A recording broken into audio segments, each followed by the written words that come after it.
if if nobody else wants to, I will do it. I do have my notes up, but all right. Well, we went and talked with Elias Windrunner, the guildmaster of the Adventurers Guild. He seemed surprised that we found out about the adventuring group who went to Gardmore, which was the the keep, I guess, the ruined keep where they went to find the artifact for the previous Lord Mayor that the previous Lord Mayor had owned. So Elias seemed surprised that we found that. He said he will get us an audience with the Lord Mayor, but to give him a week and we can, do other things in the meantime. We all chatted and decided we would go into the catacombs and see what we could find in the catacombs. So we maybe find an alternate underground route. So we went into the catacombs. They weren't very deep, but one of us, I can't remember who, found a kind of a hidden stone panel that we slid aside. We went into a passageway. Uh, one direction went into a pool of water that was kind of a dead end for us.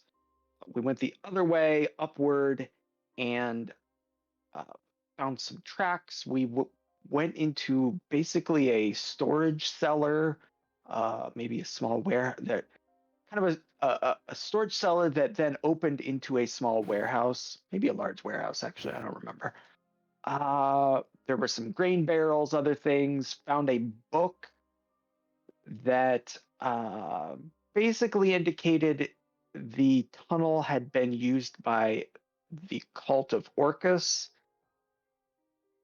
The family who owned the warehouse was the Dunwicks. We went up into the warehouse, found some scrolls. We didn't have any hard evidence that tied the Dunwicks to the cult, but it seemed circumstantial at least. After we exited the warehouse, we went and talked with Wrestlemay again to see if they knew the Dunwicks. They said that was one of the Porters Guild families. They were halflings, I believe. And we also asked Wrestlemay about Barana, which is a name we found in the kind of the ritual room underground in the previous one of the previous sessions. Barana was a high priestess of Orca who was, I believe she was very extreme and devoted to Orcus, lived for over 1,000 years probably, and was then abandoned by Orcus. That is according to what Wrestlemay remembered. That is about it. We then did a little bit of research on our own, kind of side research. I tracked some people in the forest, didn't really grab any of them. They kept vanishing via magic. Dronin talked with the guards about undead activity. Maolica researched the mayor. Narixa talked with the people down at the docks, or the common people, and found out that many of the gang called the River Rats have been missing. And let's see. Oh, right. OB did some research on Fallcrest and Gardmore. I found out that Gardmore Abbey was a lookout / extension of Fallcrest towards the west and was kind of a military post for hundreds of years. And let's see. Fallcrest was founded by Vendar, who defeated a dragon. This location has always been very magical, and the Green Tower, which I believe is the Wizard's Tower, and Moonstone Keep have both stood here in Fallcrest since it was founded. And that is all we found out. We ended up with we had just gotten an audience with the Lord Mayor, and we were going to go head over there. Yes, and I believe it was Russell May who arranged that for us. Oh, Yes. WrestleMate did. Okay, good. WrestleMania expedited the process, I believe, effectively. Oh, nice. Yes. Yeah. Nice. Okay. Well, so we left off at basically at the the bridge before the Septarch's Tower, where you see the Lord Mayor accompanied by Jeruthiel and his Narathi relief force, at least his attachment. And it's kind of at this point where, Lord Mayor introduces himself pretty clearly as Illis. It's finally nice to meet you all.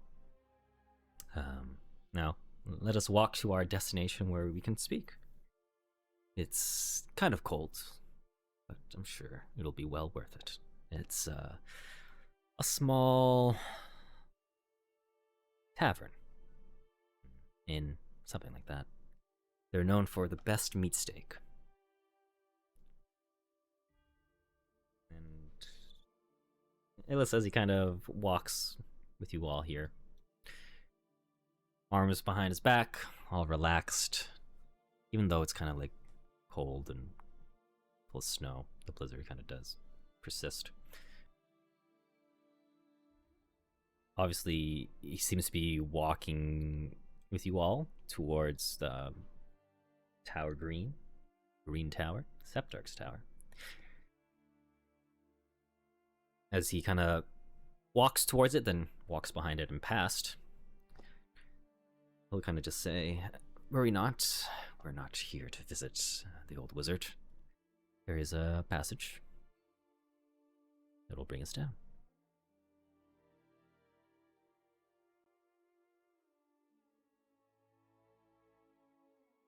And so you will kind of just reach basically where Illis is here, and he'll move a rock that's kind of almost deliberately placed there, but it does not seem like it would really catch anyone's eye. He moves it, and you'll see a staircase appear alongside this cliff. And it's at this point where you'll hear him talk to Jeruthiel to go ahead, since he has a large attachment of groups here, or soldiers here. The only other thing you'll hear between him and Jeruthiel is to just patrol the southern area. We'll be fine. And as he begins to descend down the stairs, it's pretty quiet, but it seems like Illis is just enjoying the view, even if it is a little dark above him with the pyramid.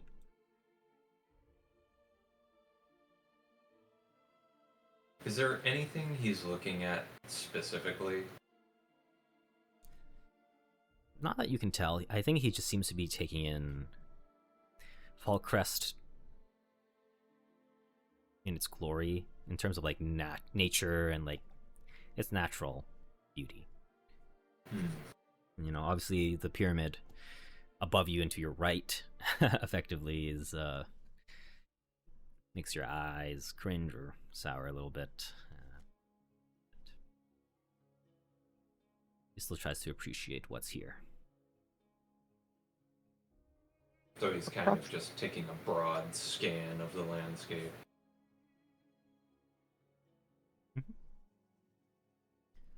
Okay. Did you say what time of day it was?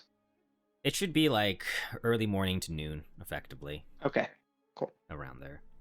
Like brunch time, effectively. I guess brunch can be broad.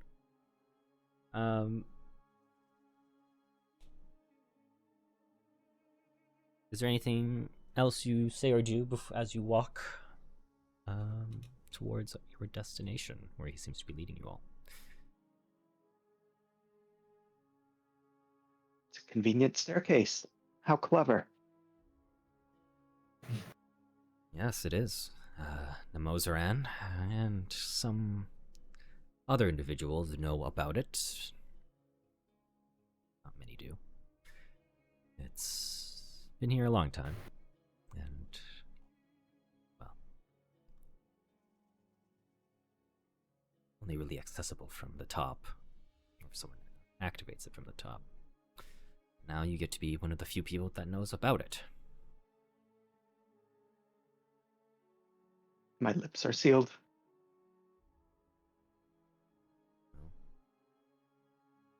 Glad you can have some confidence in you.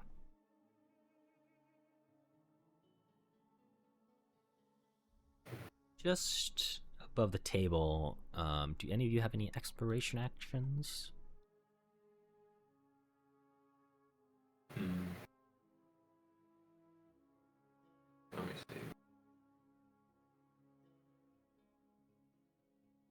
I don't want to detect magic, but I don't trust this guy.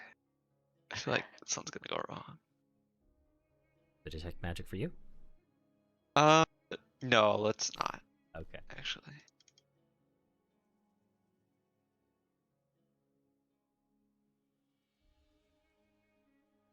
Obviously, if there isn't something that can be covered with exploration actions, just give me a suggestion, and then we can work something out. But obviously, the standard stuff like searching, scouting, even to a degree, works if you want to. I guess. I can set scout. Okay.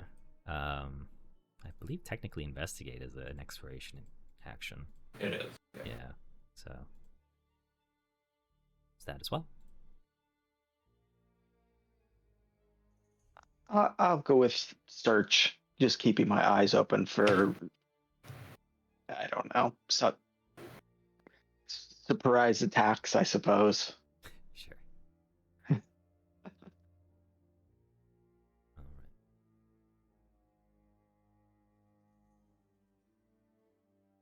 Otherwise, Ravens. Keep my eye out for raven attacks. yeah. Lord Mayor seems a little overconfident to me. I mean, you are in the presence of the tower to a degree, but yeah, ravens are a little bit of a problem. And so, as you take your exploration actions and begin to walk down, you're going to walk through clearly some on the map. There's rubble here, and you'll kind of hear the Lord Mayor kind of speak to himself. He says, "It's a shame there's still so many remnants of the last war, but at least, and the only thing that's not accurate on this map is the gate here and the wall. At least we've rebuilt this part of it. I know people are not big fans of taxes, but, well, we're getting our stride before this pyramid. It was benefiting the city."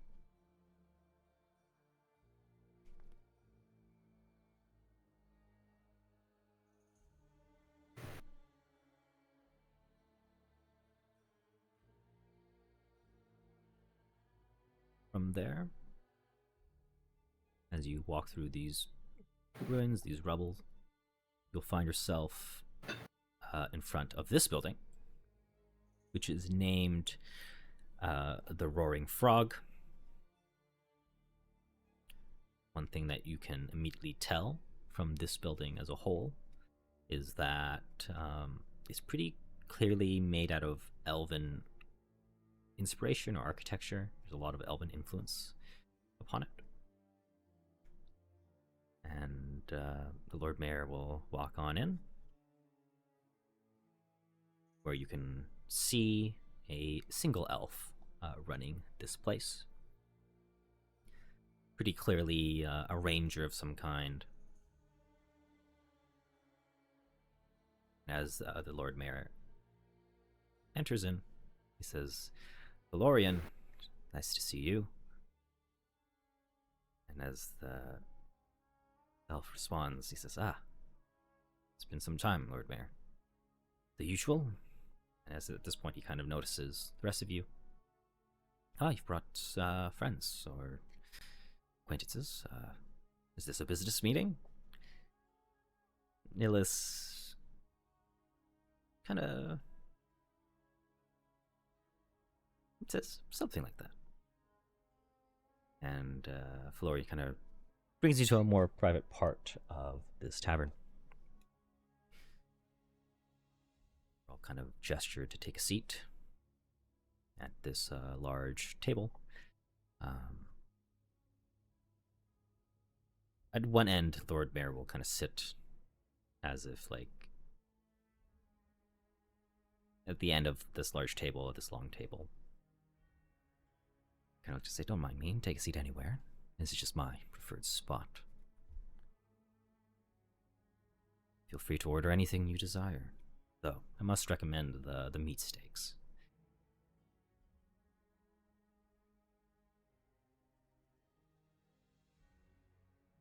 Are you saying meat steaks? Yeah, meat steaks.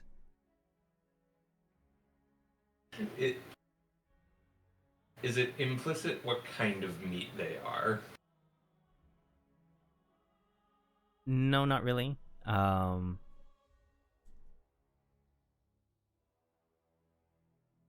What you can kind of ascertain is that Florian, the person that runs the elf or this restaurant in place, effectively, him being a ranger, you assume these meat steaks are whatever he hunts. Okay, all right. Today. Yeah.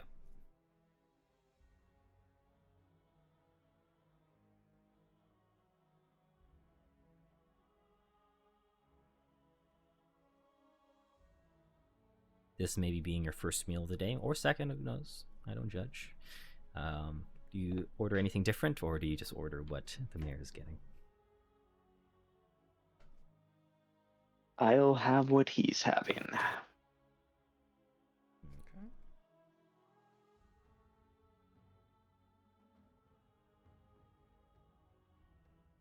Suppose it wouldn't hurt to have the special of the town. Yeah, one. And Nerixa? No, thank you. I'm just gonna have a cup of coffee. Okay.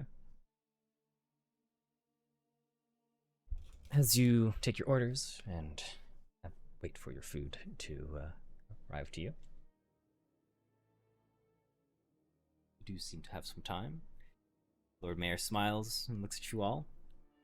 Hands on his lap. Thumbs pointing each other. Legs crossed. Keeping that calm, slight smile look. Well, guess now is maybe a best time to initiate what we're really here for. Indeed. Thank you for meeting with us. Well, I try when I can. I'm not exactly like the old Lord Mayor who made it his priority to speak with any new adventurers, but I still try my best to meet with people when I can.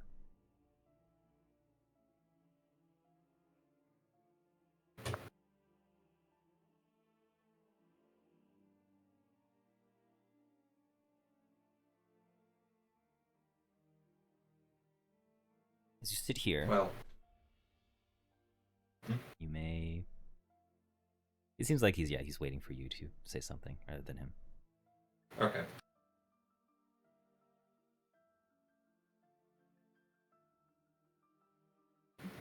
The cult of Orcus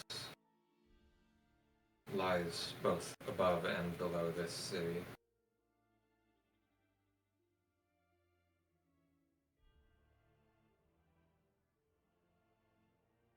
What is to be done about it? It's tough. I mean, obviously, yes, we don't want cultists to be lingering within this city. And their activity is not ideal. But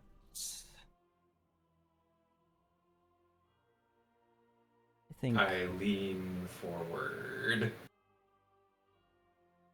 I do think their presence here is unwanted. They've done a great number of acts that this city should not have endured. Yet we are still spread thin to a degree. I think the information that was relayed to me definitely helps what we're trying to do.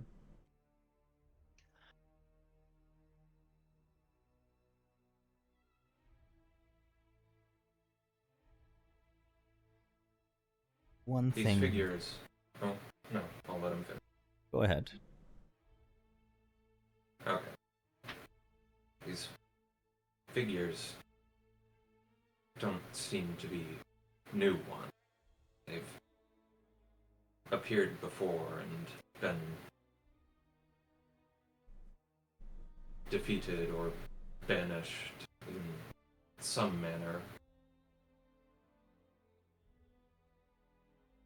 Surely they can be at least stayed again.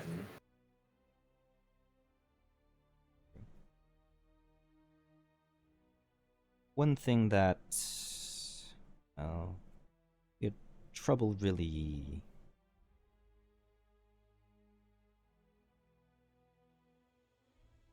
initiating was how to really coordinate appropriately for this task. Obviously with the pyramid and its ravens, its crows, whatever it may be, running amok, and the presence of unwanted figures made it a little bit more difficult, but your assistance and the information we've gained, I think we're close to being ready and to trying to root them out proper. I've coordinated with Casimir, the commander of the Narathi Relief Force. And as you just saw prior, on our way here, you saw Druthiel, the second in command. He is doing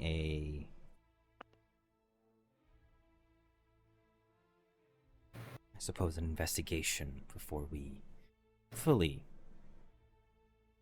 strike.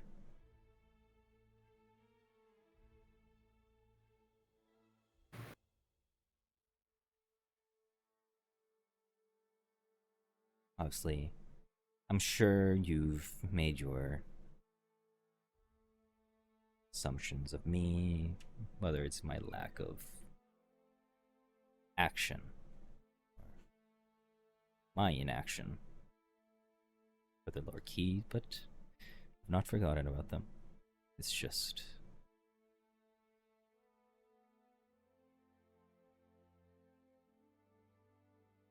as much as I hate to say it, there are still an entire city in the upper half that does require my attention as well. Happens to be the more, well, controlling figures of this place.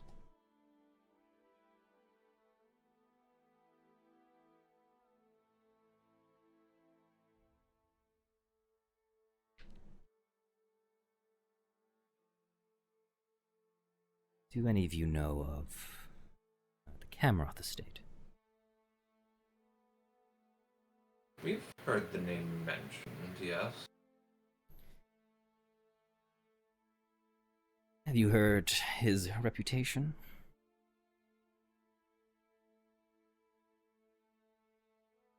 We know he is a landowner. Quite a wealthy one, at that. A lot of people are in debt to that man. He's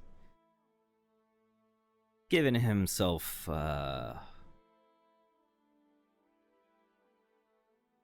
his own moniker, Lord Cameroth. I don't exactly agree with it, but nonetheless, it means nothing. But the one thing about him is, well, he's not exactly a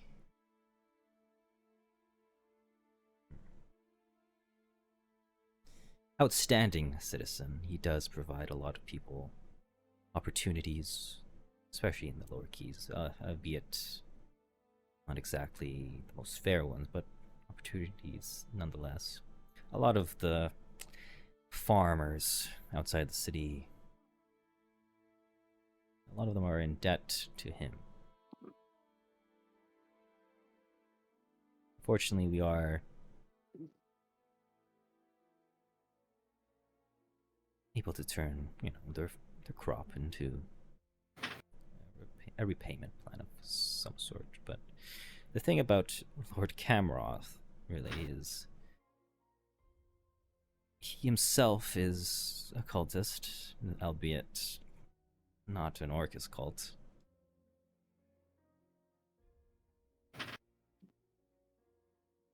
What sort then? Sorry? What sort then? For all of you,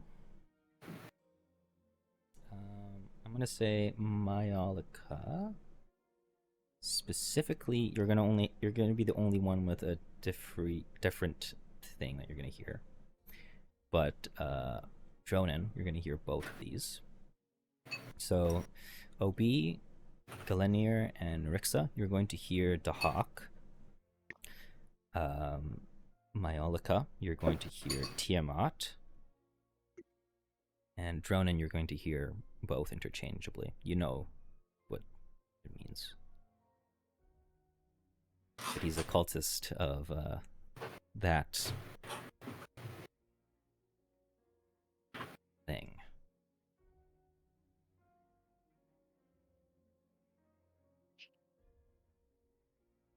It's the reason why he keeps his lands so private and well guarded.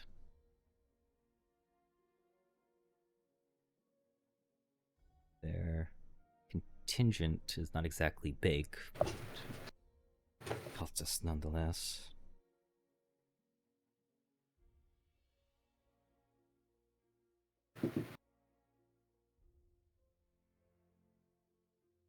Do you think they may be involved in what's happening here?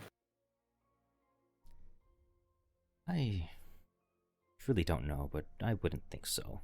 I'm sure Lord Camroth would want his money's worth, and getting people to leave the lower keys and, the surrounding areas would be,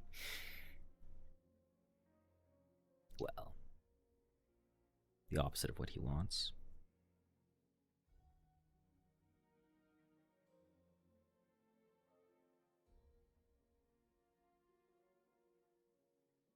Could the clash then be leveraged, perhaps? Set them against each other? As much as I would hope for that to happen. Lord Camroth is quite selfish and literally so a coward. I don't think he would. He doesn't hide that fact about him either, at least in our meetings together. Very greedy man.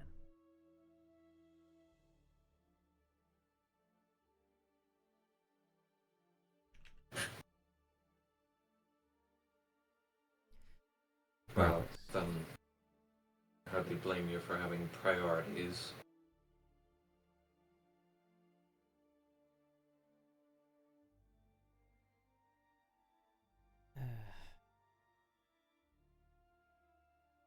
Regardless, there's been a lot at my table.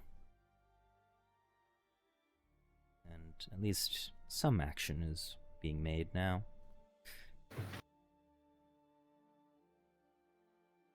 But the cult itself has been quite the complication.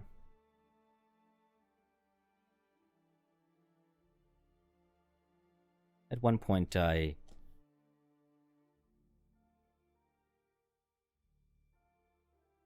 considered the entire evacuation of the lower keys, but that would mean plenty of displaced people and more panic than would be needed.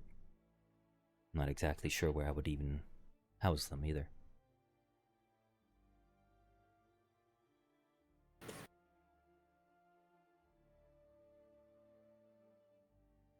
I too. The choice is to either crowd the upper keys or allow people to continue to die down here.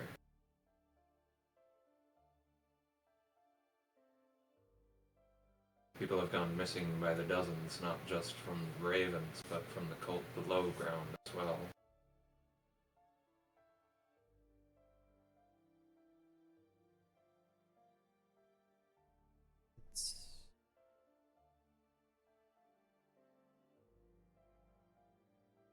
If there's anything I can really respond to that is,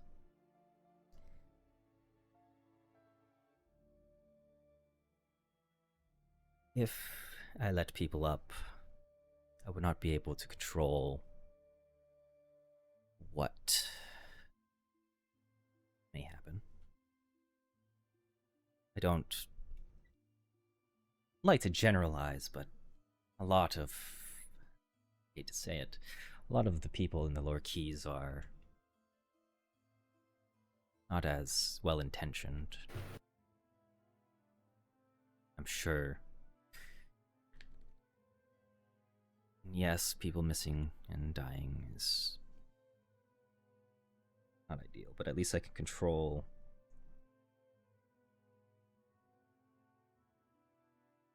what can happen to a degree.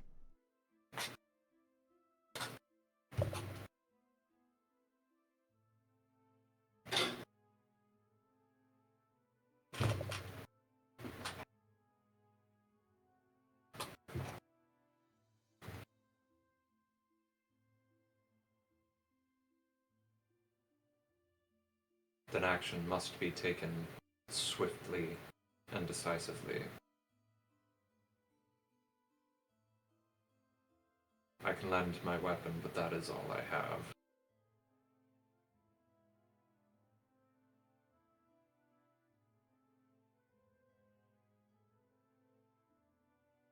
That is something we would need. I have to walk a very fine line, while others may roam a little free. Yes, I'm a person with a very, very powerful voice, but my actions can create cascading effects, even if I have well intentions.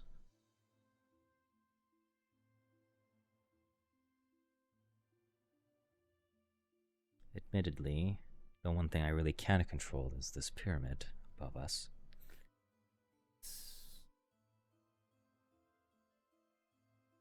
Dimensional demi-plane, at least from what I've been told and things I've read, is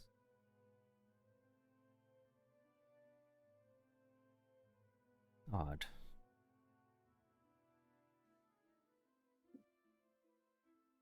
I'll have, if you're trained in occultism arcana, you can roll for me. Or if you have an appropriate lore, of course.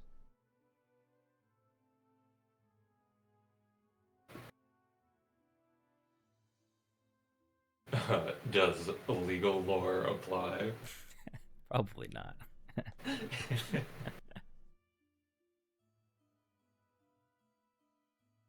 Ooh-wee. Okay. Mine OB. One thing that's pretty clear when he says that, those are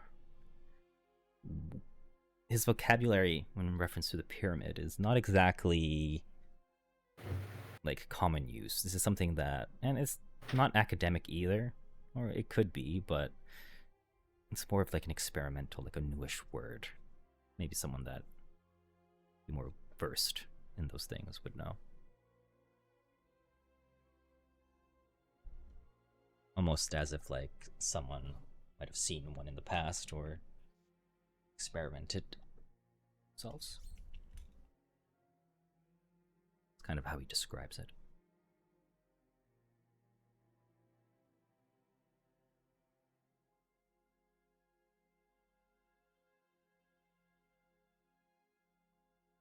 You might have to forgive my saying, Mr. Mayor, but the way that you're talking about this pyramid here, it's different from how the folks we tend to talk to refer to it.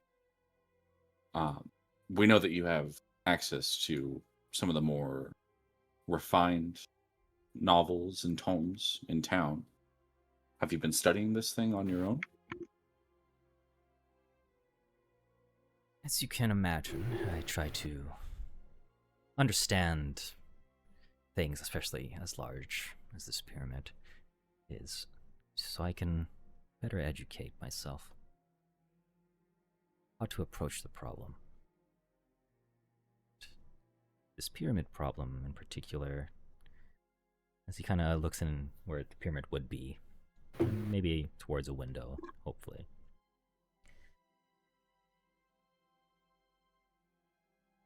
He looks very still.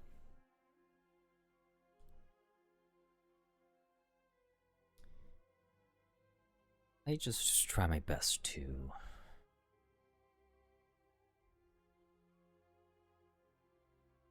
when I can put myself in a more comfortable position in terms of how I can approach these things. Okay. Have you all roll me a perception check? This one can be secret.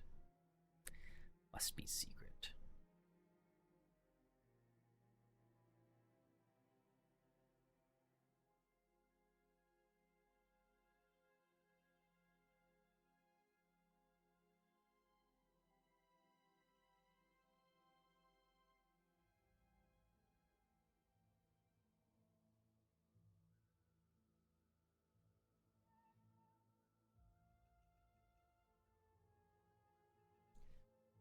OB and Galenier. If there's anything you can kind of gauge just off he acts and presents himself during this conversation and this specific time.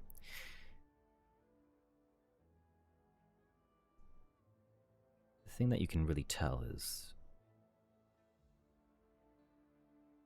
it's not exactly,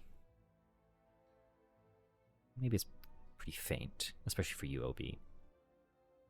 Doesn't seem scared at all in regards to its presence, but more uncomfortable about, probably the pyramid and the person that has been associated with it, Karavakos.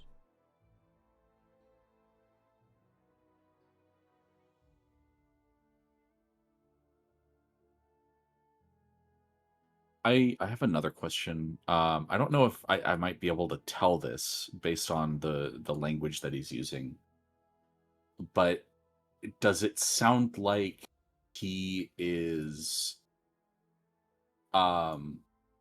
more in the know about the pyramid because he's being informed by someone about it, or that he's done his own research and has made his own conclusions about it? I don't even know if there's a check I could make for that. I think what I can tell you based off of what you rolled earlier, or just prior, Sure. is it's definitely a bit of both. Okay.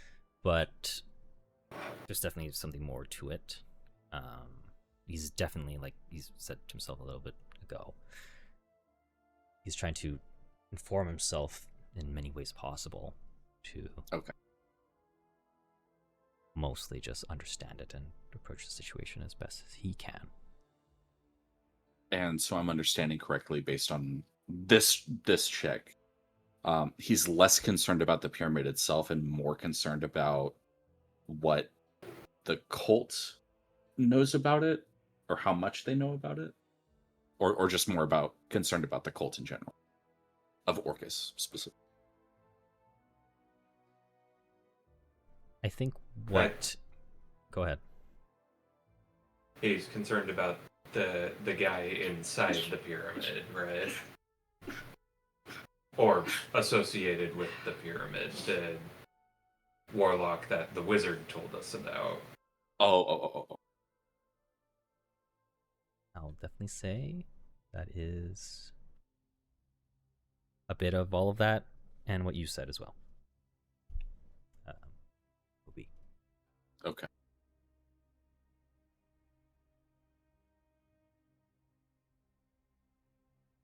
Mr. Mayor, I understand that these are very trying times for your town, for your people, and one can only hope to do the best that they can with the hand that they're dealt.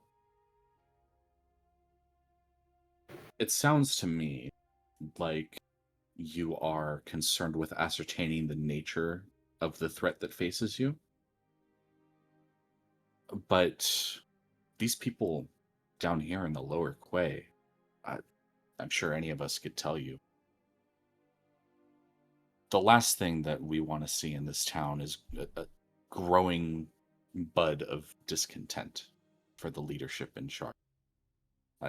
I've seen what happens to towns that turn against those who hope to do good by them. What can we do to help you maintain the safety of this town and the people in it?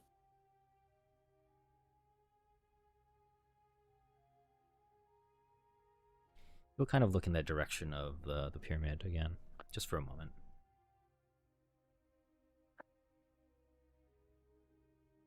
Squints. Does it look like he's listening to something? He keeps looking at the pyramid before he talks. You can make a perception check. All of you can. You can make it public too. Doesn't matter.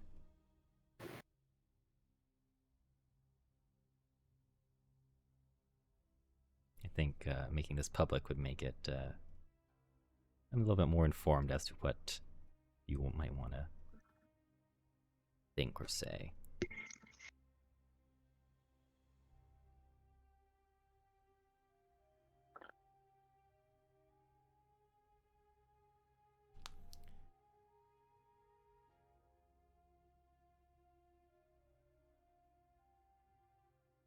The response he gives to you, and it's clear he's not like listening for anything, but I'll say his ears do move. Maybe just whether it's because he moved his body or something else, but it's almost this, maybe the idea of the pyramid and its more unknown aspects of it is almost like a kind of a fascination in his eyes. I'll say that's more noticeable for Mai especially. Obviously it's magic, made of some sort of magic of an older day. Maybe that could be playing into that. But as he responds, he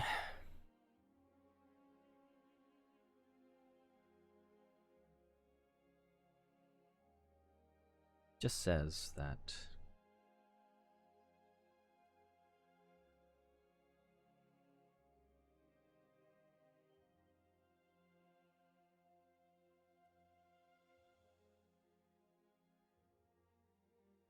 I care for everybody, especially here in the Lower Keys. They are effectively the foundation of where we all stand. I think if you would coordinate with Duruthiel and Co., at least ensure that most people are out of the way in terms of what may happen in this preliminary investigation with Duruthiel. His relief force would be Ideal. And when he says this, I'll say, I know I answered with pausing, but Illis, the Lord Mayor, would not be pausing when he says this. It's as if maybe he's recited this response to himself before, or maybe like practiced it. It's a very correct response.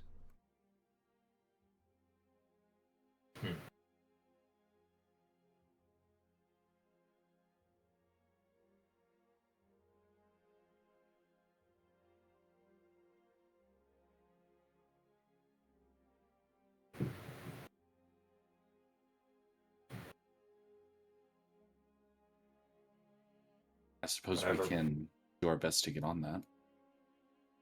Whatever we can do, as long as something gets done.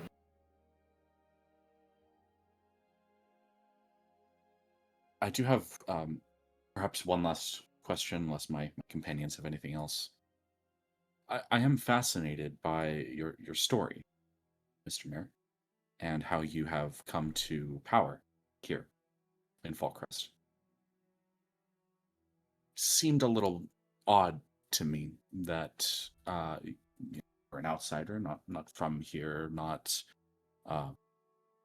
related in any discernible way to the former mayor. Perhaps you could regale us with how it is that you were placed here,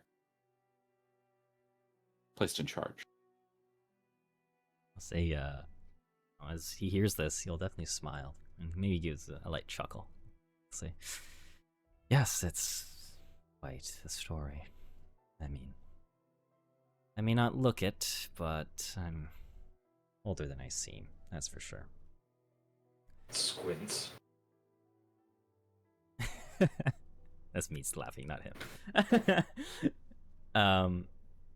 But I have been friends of the Margolets for some time. And admittedly, yes, it is weird to have someone non-related to kind of take a position of power. But the Lord Mayor's eldest son is off in another land, continuing his school. Of course, this widowed, or Lord Mayor's widow, is in a time of grief.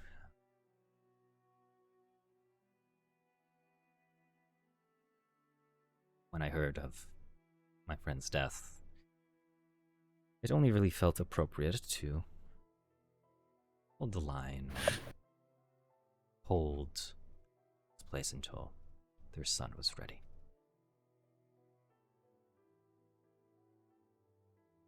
Eventually I could mentor him and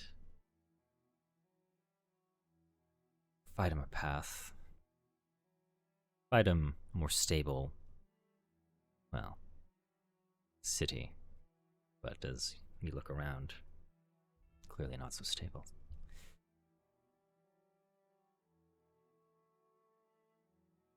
That being said, I will have you all roll me another perception check secretly.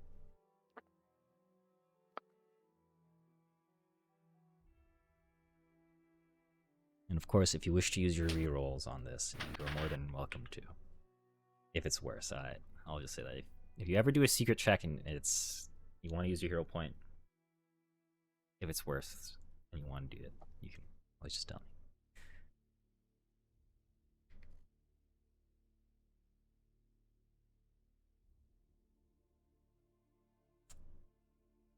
Okay. Galenir.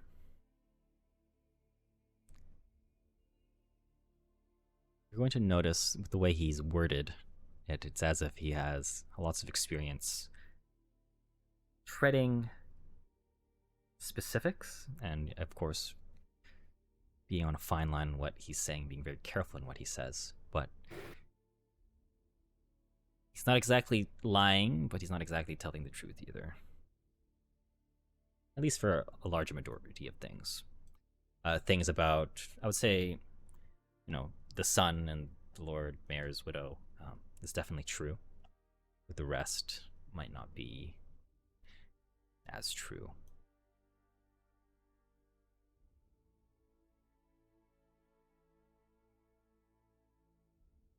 And Obi, you completely believe this story. You're moved. How touching.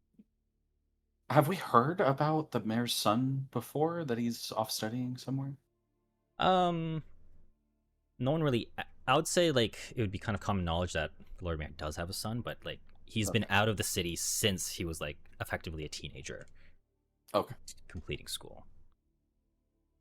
So it's Officially. hence why like no one ever talks about him because he's off abroad. Right. Okay. That's all I got.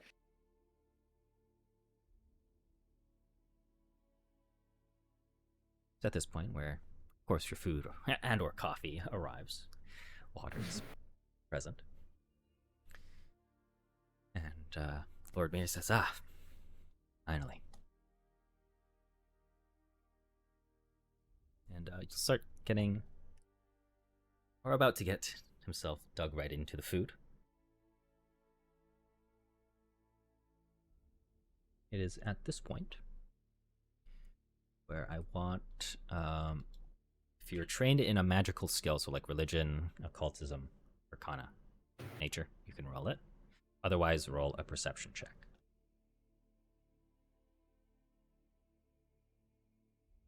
Magic.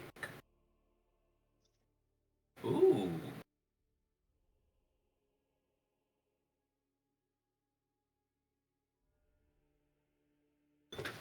My God. Ronan, where are you at?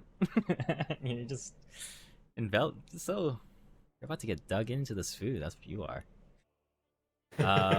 Distracted. At this point, just before you're about to get into your drink or food, you're going to hear and immediately feel a disruption in terms of magic. I think it's most notable for Galenier and Mai. As you feel that almost like a wave of magic kind of like snap, then reorganize itself. You begin to hear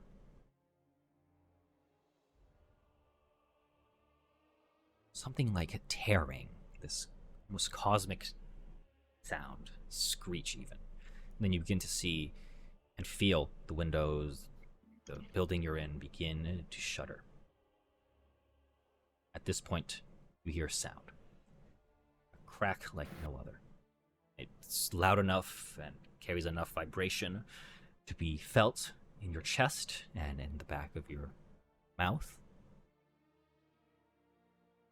You see Illis immediately stand to his feet and look at the same window he's been looking at this entire time. I stand up so fast that my chair skitters off to the side.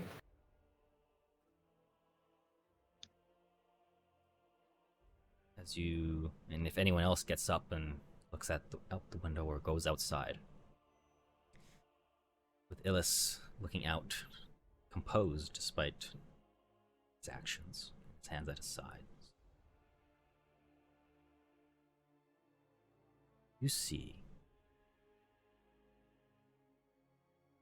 the pyramid ahead of you, covering the other part of the lower key, beginning to collapse. Begins to litter, rubble falling down the lower keys.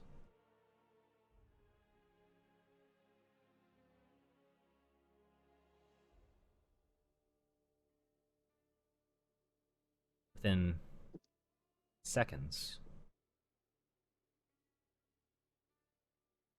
I'll say Galenier and Ronan. For a moment, you see maybe a slight reaction from the Lord Mayor. But he catches himself again. And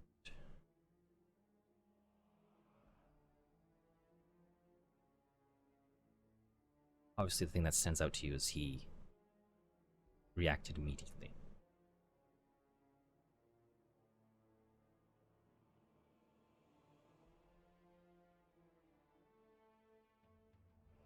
So the relief force was successful then.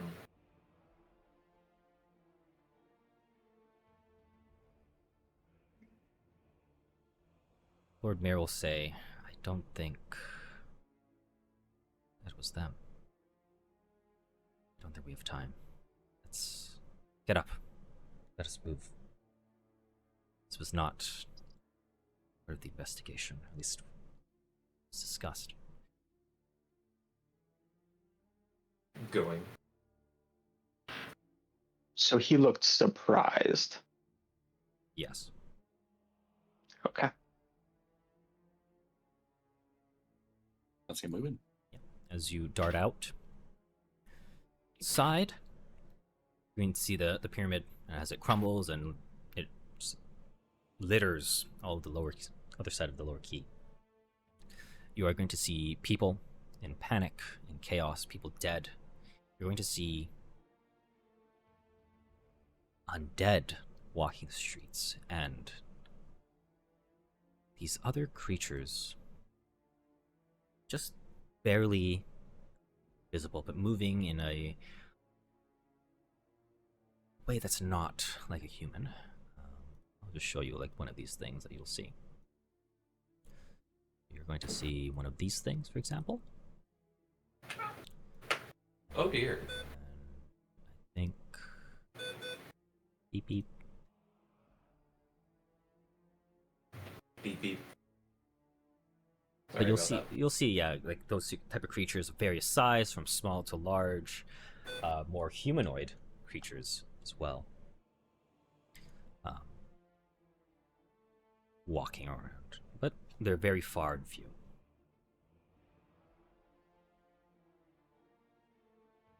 You're going to see people who are alive, running for their lives, maybe in groups or as stragglers.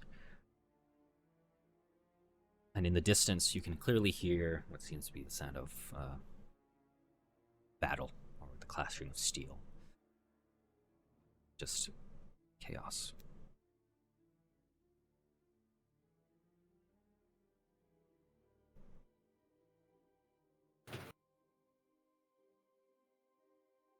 Illis, Lord Mayor, says,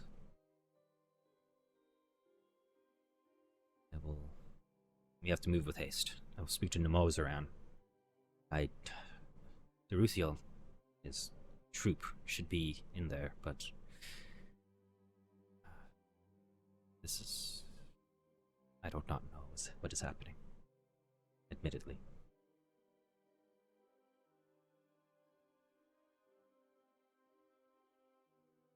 Do you have a plan? Do we hold them back, slay as many as we can, or push deeper to try and find the source? As this happens, you're going to see in Market Green, probably in the distance, you know this area was a flat, empty lot. You're going to see the earth begin to rumble and quake of some decent size of magnitude. And you're going to see a raised platform, about 30 feet or so, become more prevalent, and with the top of that platform are these large standing stones. It's at this point, those that are more magically attuned begin to feel a large surge of energy come from those standing stones. As that happens, you're going to see a small figure from above kind of descend down towards those standing stones are. You can make a perception check. It's a little lizardy. All the rubble. See what you can find. You can make it public.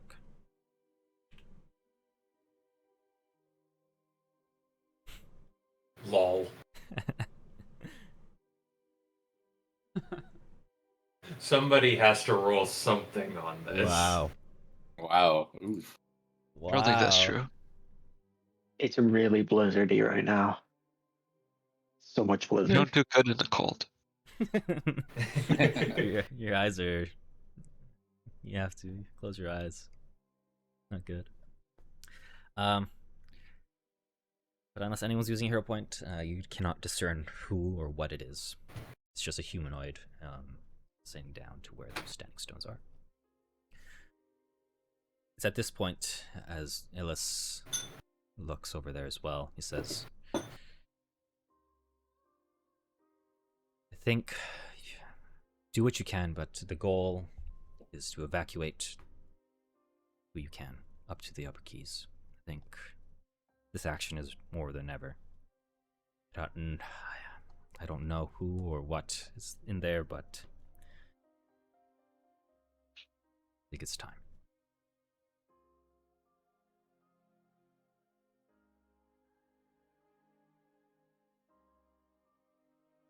Before he leaves. Do you have someone to stop whatever ritual they're performing there? We are not prepared and under not enough manpower. What I will do is talk to Nemozaran, Resume, and who I can find. We will erect a barrier. Just evacuate those you can up to the upper keys.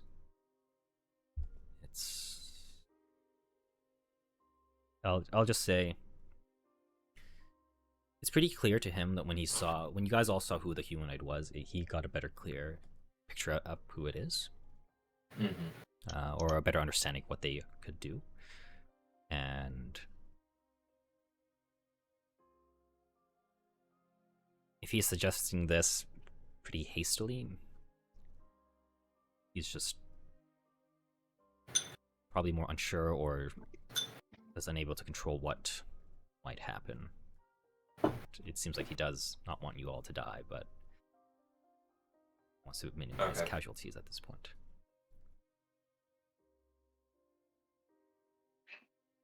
Understood. Act quickly. Indeed. And so, you're going to see Illis move with speed and try to go up to where Nemozaran is, and this point to where you will move forward. Okay. So, above table, what is going to happen is kind of a skill challenge, a victory point type of thing that we're going to do. What I'll say is, you're going to be taking intervals that roughly represent 5 to 10 minutes of time as you move throughout the town to do what you can or help what you can. And what you're going to need is 20 victory points here before you can get 10 what I'm calling doom points. One thing that is going to be pretty prevalent is that each interval is going to have primary checks and then obviously secondary checks. Secondary checks don't provide any victory points, but you can aid those that are making primary checks, because primary checks are what's going to give you actual victory points. Only one person can. So if, for example, like there's someone like you need to help someone like move rubble or whatever, and like the only checks are athletics, like maybe medicine, or use Arcana. If two of you choose to do athletics, you can do so, but only if one of you two of you critically succeed, only one of you can get the extra point, whilst the other person would just be just getting a regular point. Obviously. So you take the best result. Yeah, effectively. Okay.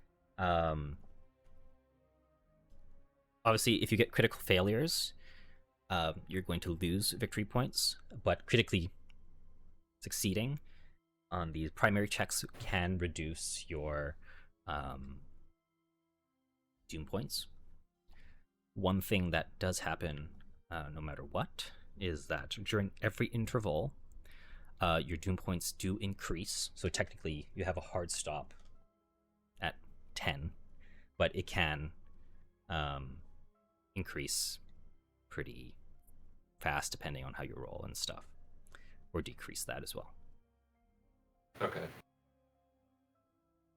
All right. Any questions? Sounds good. One thing I will say is if you choose to do spells, if you spend like your daily resources, like spells are the most notable ones, you can potentially automatically succeed or get like a large bonus to your check. So normally, like for example, let's do a moving rubble thing again. Let's say you have telekinetic hand, and maybe obviously telekinetic hand's not like that strong, or if you had like whatever, you can use that to give you a bonus. I would say maybe like +2, +3. In addition to like someone aiding you, you can kind of add those up. But don't be afraid to suggest something as well. I'm pretty open about it. And so on. And if you can be creative with your how you want to help, perfect. All right. So, as you begin to move forward, get this.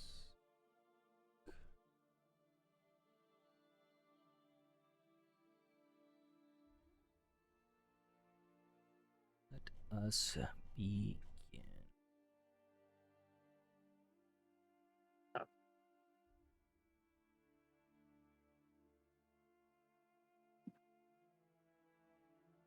Okay, so the first thing that's going to happen here is as you cross the bridge and into this part of the lower key, you are going to find pretty clearly a cache of what seems to be Orcus cultists, not too far away from where you are. They seem to be large in number, and they are trying to animate more undead, using people's bodies to do stuff like that.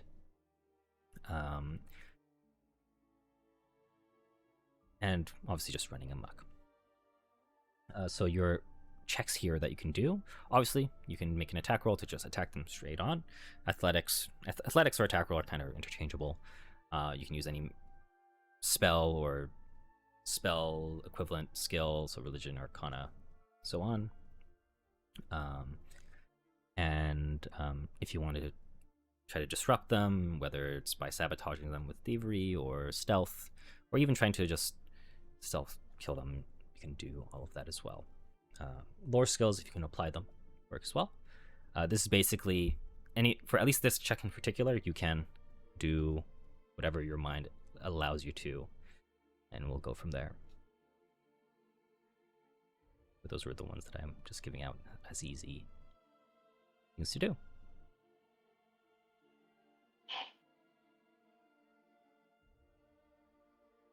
I think the first thing that comes to mind for me is attack. If anybody has a different approach, then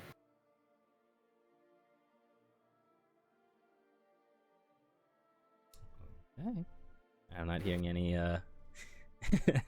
naysayers, so I've got I'm thinking, at least for myself, I might just slap on my medic armband and try and signify, hey, if you need healing, come over here and I'll patch you up. okay. All right. Yeah, so there's people running around, running away, being chased. These cultists are screwing around with bodies.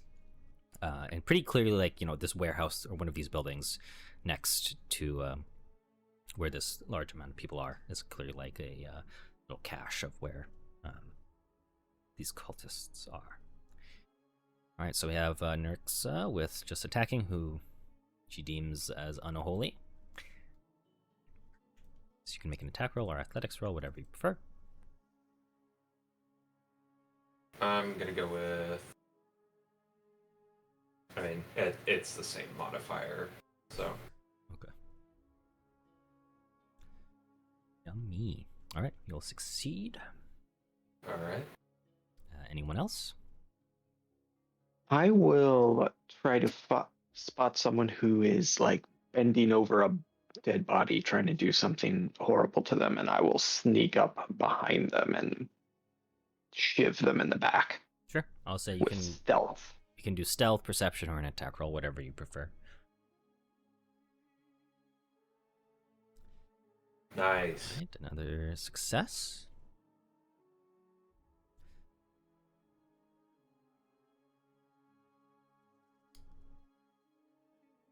I will do a spell attack roll. Sure. Launch a rock at one of these guys. A frozen rock. Their head.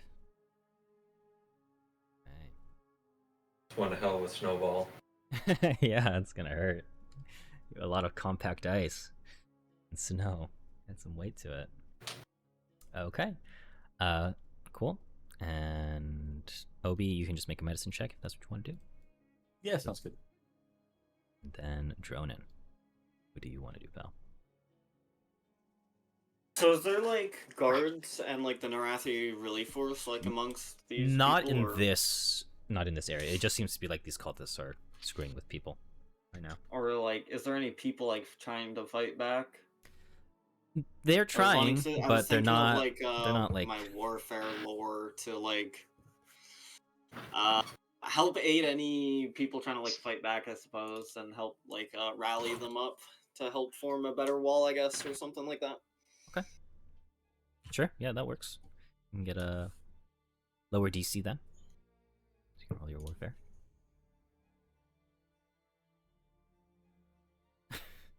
Damn. Oh, bro, I'm rerolling that. I don't care. Okay. Apparently, you're not. Oh, no. Oh Come no! on, bro. I mean, you can keep your hero point. My gosh. Okay. Cool. In that case, yeah, you will slay these cultists and kind of destroy this cache. I'll have you all kind of do a group check to kind of investigate this cache a little bit. So you can do perception or any of the magical skills, of course, any appropriate lore if you think as well. See what information you can gauge.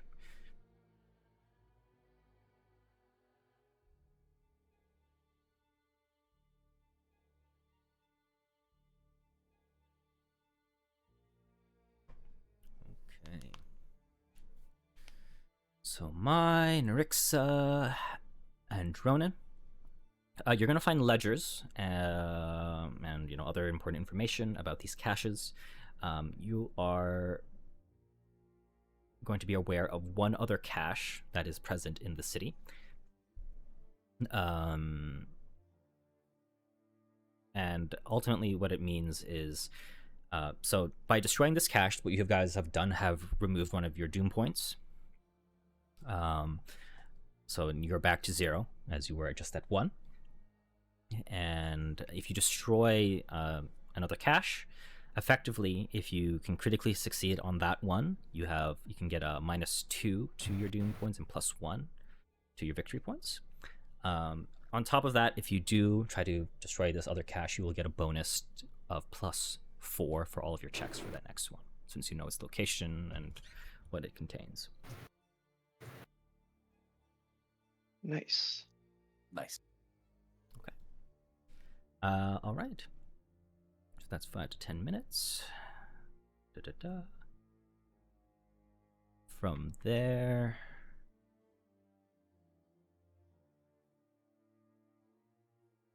Okay. As you begin to move on forward into the next area, you are going to find yourselves at a crossroads, literally. And here, you are going to see, in the middle of this crossroads, is a stretch of frozen versions of those demons that you saw earlier that were kind of lingering around. These ones seem to be kind of like petrified or kind of frozen in some sort of way. You're not entirely sure.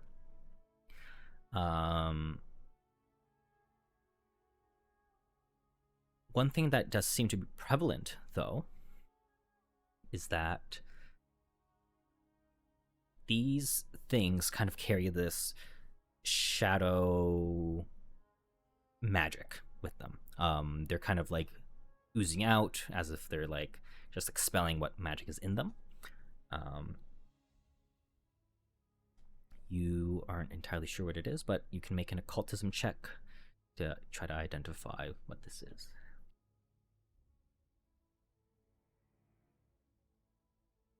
I'll say, yeah, occultism, religion is probably the one that makes the most sense here.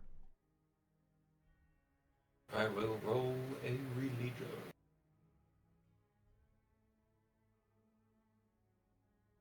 Nice, Yeah. nice. Okay, so you can kind of identify that these things are, why it's leaking the shadow magic is because it's gaining warmth, trying to unpetrify itself or be unfrozen.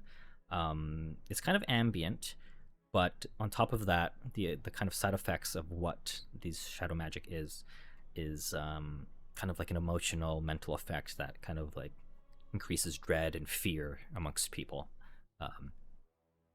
You figure that maybe it'll be a matter of time that these things might unfreeze themselves or unpetrify themselves, but they're not a problem now. Maybe for something down the line. Okay. From there, So, yep. Mm-hmm. no, never mind. Didn't. So at this point, as you're at the crossroads, I kind of want you to pick a path for me as to where you might want to go. So obviously pretty clear, left, straight, to the right.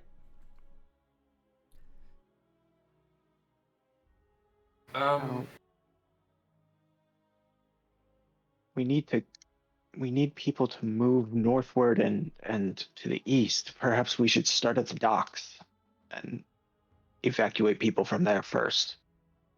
And we could head eastward and northward along the way.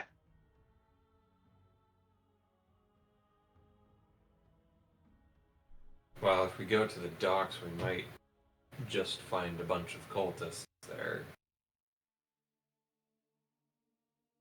That was That is true. where they were dumping bodies. I think.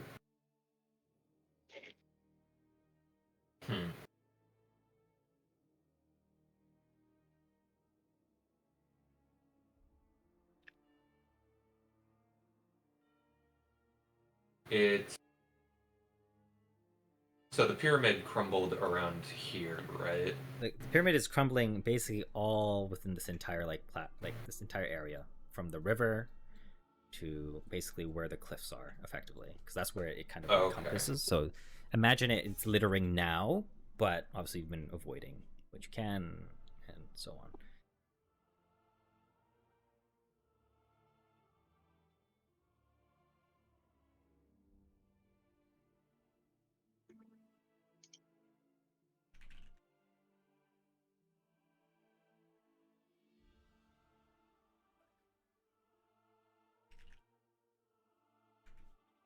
You know what? I think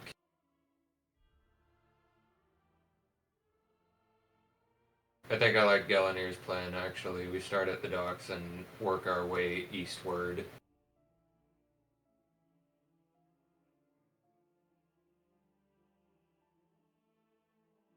Well, Even if we run into just a bunch of cultists, at least we can do something to stem them there a little bit.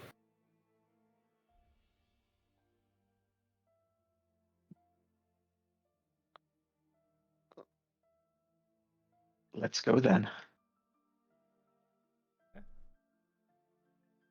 So you will move to the west.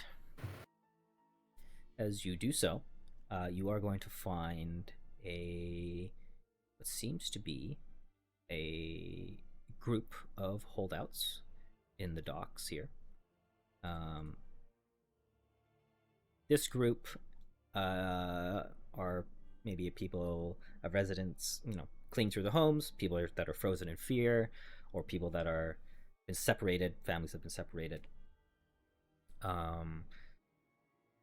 Immediately, you can see that the people here are not entirely in the best state of mind. So The primary checks you can do are diplomacy, intimidation. But if you can, be creative with it, you can do something else. So I've got diplomacy.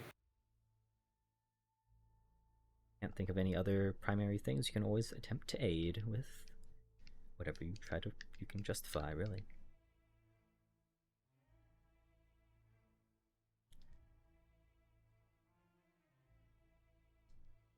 And is this check just kind of to direct them or just calm them down? You could. I would say that it's up to you. You can try to calm them down immediately, and then maybe have them be directed in a path, or you can have them follow you. Whatever you prefer. I think that would make most sense for you guys. Okay. Because obviously you want people to be evacuated, and if they stranded here, who knows? Yeah. That could also bring up the question: if you direct them somewhere, will they die being, picked off? Who knows? Mm-hmm.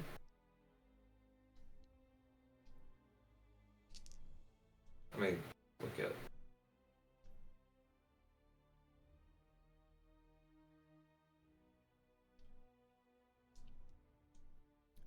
I think obviously medicine might work too as a primary check because there are people that might be injured.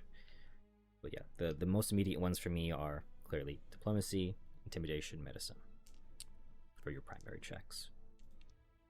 I'll go for medicine. Nope.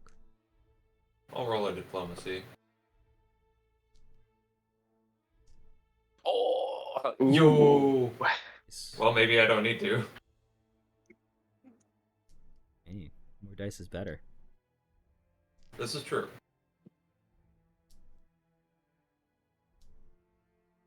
Okay, so we have a critical success and a success. Or I will also try to get people to follow us, and I'll say, you can't wait here. We're evacuating everyone to the upper levels of the city. Follow us. We're clearing a path. okay.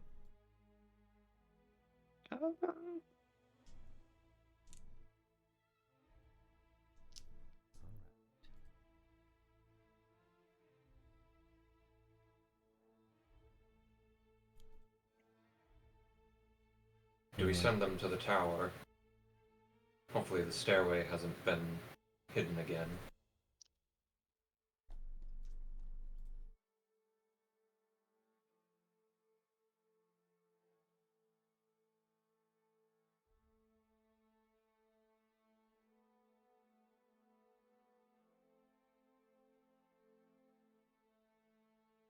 Okay.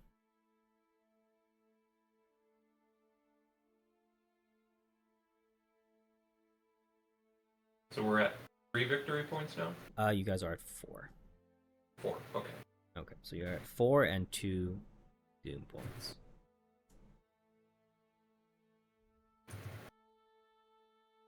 Well, okay. It's at this point. We'll go to the third thing. As you are proceeding onwards along the docks, what are you doing with these people? Are you directing them, or are you having them follow you? What's the plan? I am trying to keep them as close to me as possible so that I can protect them. Yeah, having them follow close behind, I think, would be safest. Okay. In that case, I will have you, as you do this, always have one person. So one person always has to spend one of their actions to try to either protect them or, kind of direct them.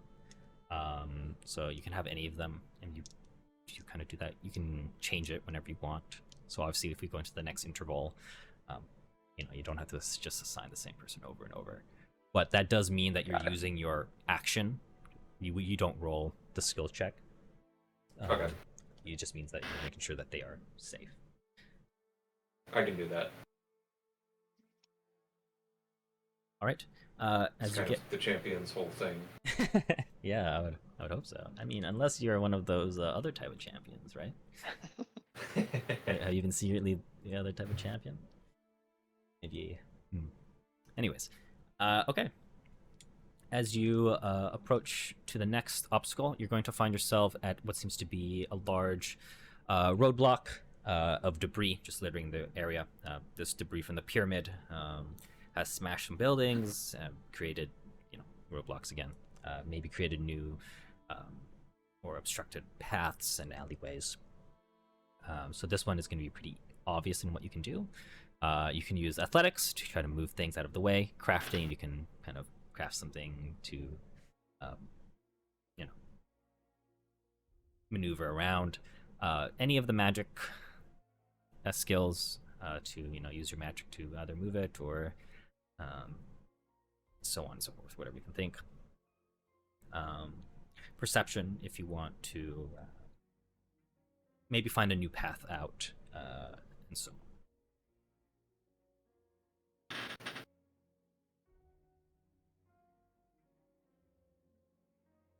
So again, yeah, athletics, perception, crafting, or any of the magic's skills. Don't have any of those, you can aid.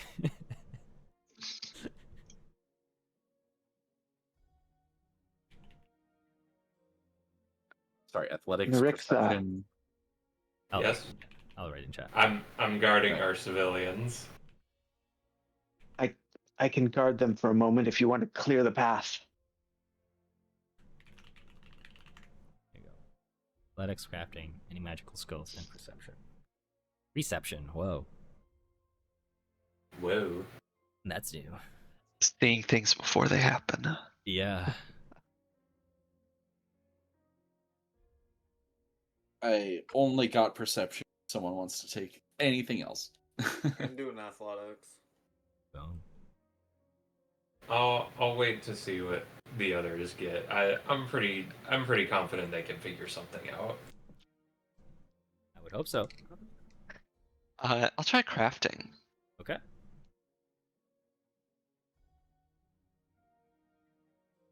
What is it that you try to craft to kind of maneuver yourselves, put yourself in a better position with this rebel? How do you use your? I'm gonna direct the strong people how to make a better barricade. Okay. All right. In this case, you will all succeed. So, billionaire wants to do anything or just aid, you can do that too. I will aid Dronin with an athletics roll. How about that? Sure. Ooh. Okay, well, he gets a 1. Plus 1. It's not the best though, but it's some. Okay. So that will just stay as regular successes. You guys are going to go up to 7 rescue points. As you will do that as you clear the rubble and direct how to get people to better barricades and move things. Maybe search for pathways to potentially navigate around. Unfortunately, it seems like the pyramid has littered and fallen onto one of the civilians, maybe separating a family, a child, and from its parents. There is nothing you could do, Nerixa, but unfortunately, you will be increasing your destruction, your doom by 1. It's just unlucky. You guys will be successful in that. Okay. So you're going to be at 3 doom points. As we go into the next interval, it will automatically go up. Do we get victory points for that? Yeah, you did get your 3. So you're at 7 to 3 now. Okay. Yeah. All right.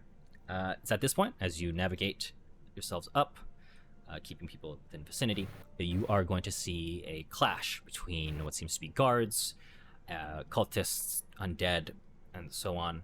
People are, for the most part, separated, and they're just trying to hold themselves. That being said, This little troop of guards seems to be more of the militia rather than the relief force. You see Sergeant Nereth here with parts of his crew, his detachment, and 3 other guards. They seem to be unorganized and maybe being overwhelmed.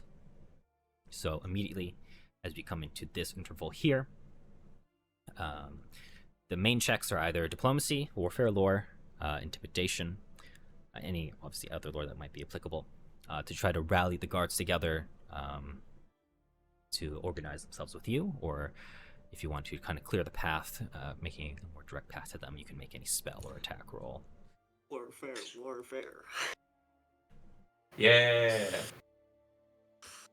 And then obviously we need one person defending our civilians. I could do diplomacy or intimidation. Yes, diplomacy or intimidation. I'm a bit better at diplomacy, so I'll go with that. Okay. I'll go for the attack roll to clear the path.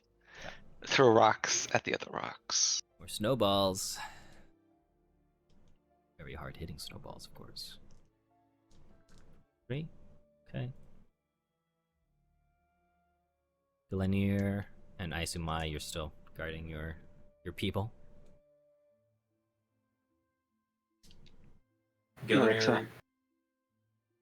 Gellner, you have a better diplomacy mod than I do. I don't think I can diplomacy because OB already did. I mean, you can still Diplomacy. do it. It's just whoever has you would only ever take the higher between the two, effectively. I'll do it.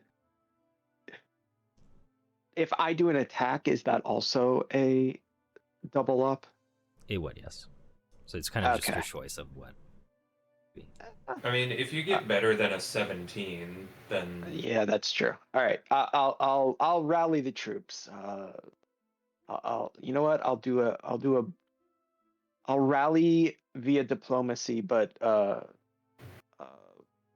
it will be I'm singing a courageous anthem to do diplomacy. A How about courageous that? anthem, you say? Okay, you get add a +2 on top of that as well. Oh, it's okay, not that so courageous. 18. Yeah, 18. It's an improvement. It's something. Okay. All right, so OB and Gillenir unfortunately will fail, but Mai and Dronin are able to succeed.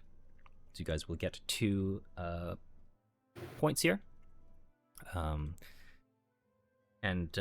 Fortunately, with the anthem being sung, Dronin is able to maybe focus a little bit better, and guide the path and kind of coordinate using his expertise. And then with my kind of assisting in that aspect, you guys are able to get Sergeant Nereth and his guards to kind of fight with you and follow you as well. So I'll say, since you are successful in that, you can have them defend the citizens and whoever else you catch. Cool, So you good. can free yourself up. Okay. It's at this point where you begin to find yourself, you've been doing this for 30 minutes, maybe up to 30 minutes. You might be a little bit exhausted, and you have some wounded. So immediately you have a time to tend yourselves. So obviously the primary check here is medicine, but if you have any healing spells or any healing potions or any things like that can work. Any lore skills that are appropriate, warfare lore probably makes sense as well if you want to do that as well. I'll say if you use any items or scrolls, you can take your highest skill modifier and then add a +2.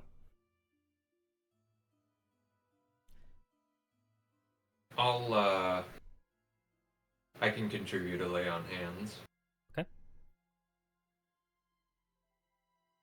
I think just a medicine roll is going to be best for me here.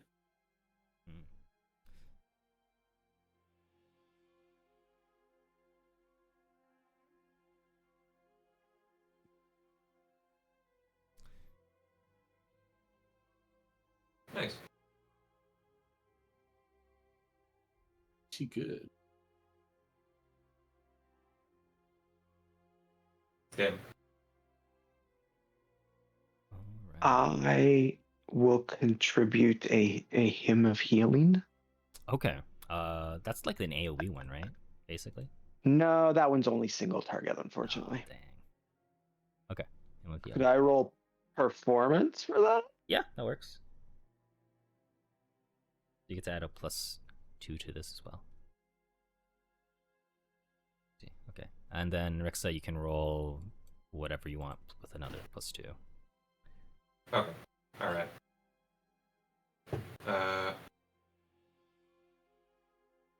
If you want to be flavorful, I mean, religion is probably fine, but diplomacy Yeah. works as well. Okay. I'll go with diplomacy. Gotta keep our spirits up. Yes, faith in the gods. Okay.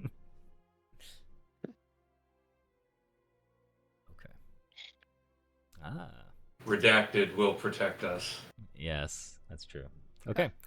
We'll have a critical success and a success, so that will bring you up to 12 points. It's at this point, though.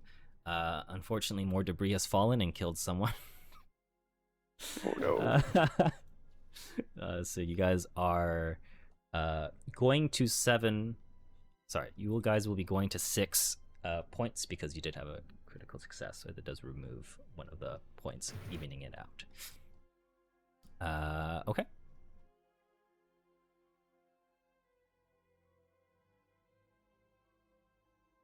We gotta do something about our doom points. Yes. Yes, you should. Okay. It's at this point, as you kind of tended yourselves and so on, you find yourselves a little surrounded. You find a large horde of zombies trying to flood you and surrounding you. This is going to be a group skill check, so you can use whatever you seems appropriate to, deal with these zombies. Using spells or any of your resources will give you a +4 to this check. But if you do fail the group check, you will get 3 doom points, as you will lose the large majority of the people you're saving. Okay. How would you like to do this? I can burn another lay on hands offensively Okay, as I cut through them. that works. And I also have my champion's reaction to protect people. Okay. I'll say then in that case you can add a +5 to your next check then. And then I'll say you can give a +1 that's untyped to anyone with your champion's reaction. Okay. So when I mean group checks, I need at least half of you to succeed. Okay? Gotcha. Gotcha. Okay. Yeah, Nurk, so you can just make Well, an attack I'll- roll +5. Yeah.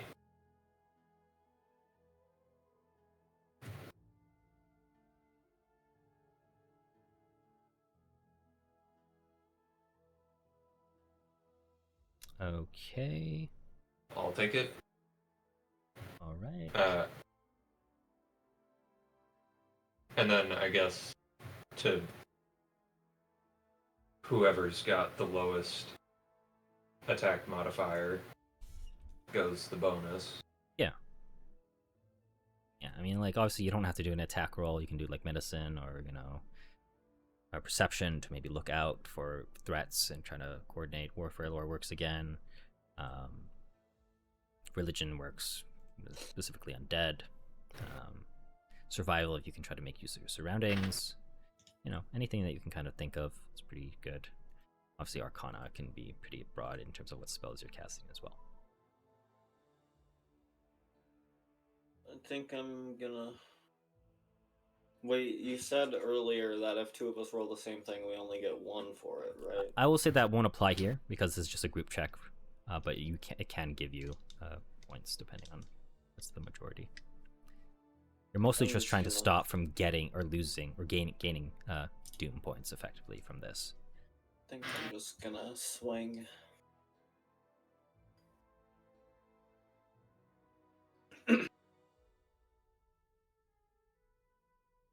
Okay. That will succeed as well. I'm going to pull out a special arrow, a rhino shot arrow, and try and shoot, see a gap, see a zombie that's in the gap where we want to go and kind of blast it out of the way with my arrow. Yeah, for sure. Okay. Get a +4 to your attack. All right. I added that as a circumstance. Okay, success. That does mean 3 of you succeeding means you can automatically succeed. So the other 2 don't have to do anything.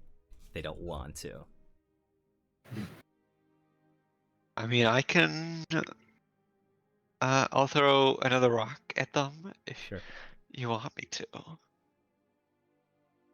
All I'll say is technically you have more to gain if you can critically succeed, since no one has critically succeeded yet. But you do have the chance if you do critically fail, that's not ideal either. I mean, I do have a hero point, so. That's true. We have a buffer. Oh. Oh, wow. Yeah! Okay. With a critical success, Obi doesn't have to roll anything if he doesn't want to. Sweet. I will let the others take the stage. Sure. Chillaxin. Okay, so this will increase your rescue points by 1. And you will not lose any or gain any doom points as you are able to fend off the horde and are not overwhelmed. All right. Can I stop getting this one, please? Okay, I'll say since you did. Okay, that's fine. All right. Once again, you're going to find as you move onwards. Actually, since you're here, do you want to move up or do you want to move to the east? Obviously, the east is where that standing stone is, or the standing stones and the large mound platform. Let's go north, because then I think we can get the civilians across the way to the path upwards. Okay. Sure. All right. At least secure them before we dive back in. Gotcha.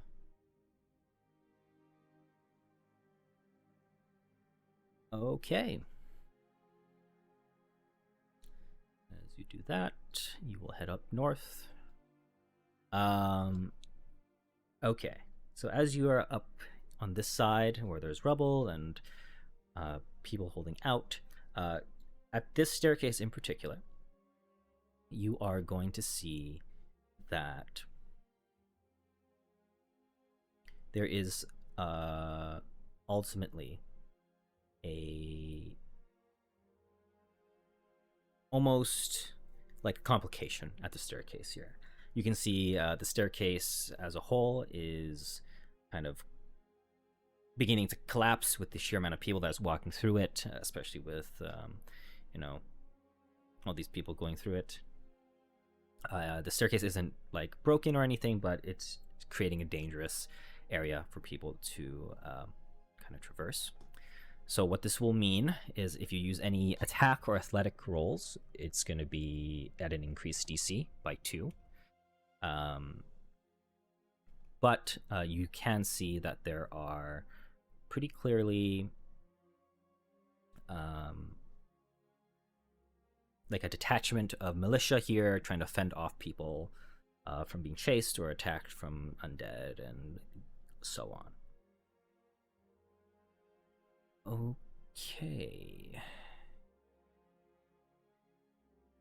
So I will have you all kind of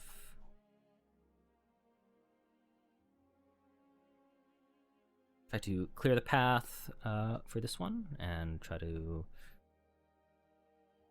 your choice of whether you want to kind of guide people up or attack things along the way.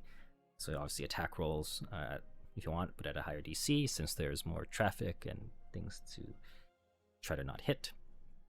Your footing's not so steady. You can use diplomacy or intimidation to kind of get people to move where you want, or it works as well. And yeah. I'll go with diplomacy. Sure. And I'll make sure to keep my reaction ready in case something slips through the cracks. Sure.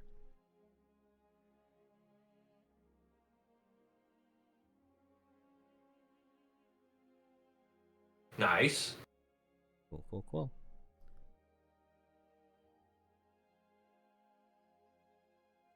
That would be a critical success. The rest of you? I think I just continue to swing. Okay, just remember, higher DC. Oh dear. Ooh. I gotta re-roll. Let's see. Oh, well, then Okay. it matter. Okay. Probably not a crit fail. Okay. Galinier, my OB. If there isn't anything you want to do as a primary action, you can always aid, of course.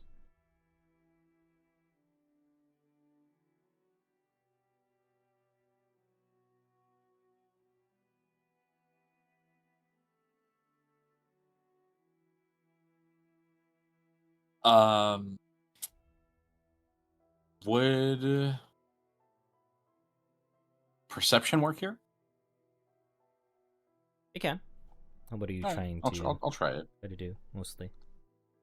I guess try and point out like the best path forward, maybe. Sure. Yeah. that Best works. route. Yeah. All right, let's go for it. Holy No. shit! All right, well. Did I get a hero point at the start of the session? Yeah, everyone has 2. All right. I'll reroll it then.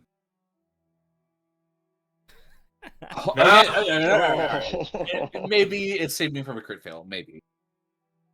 It does save you from a crit fail. Okay. I think I'd better not touch it for a minute here.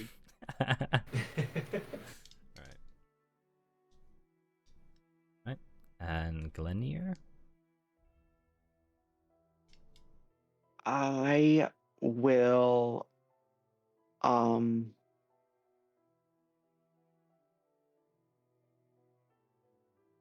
yeah, I'll attack. You know what? I'll pick up someone who's attacking a friendly face. Sure.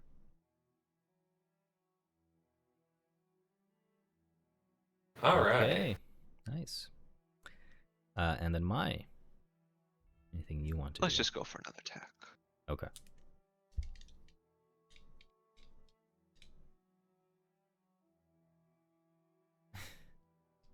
We'll hero point that. Sure. Better, but still fail. So this will just mean you guys only get 2 successful points. Going to increase your destruction points by 1, going to 7, because unfortunately more debris has killed some people going up these stairs. Okay. It is at this point where, as you kind of rally before the staircase, there seems to be a call to kind of hold the line.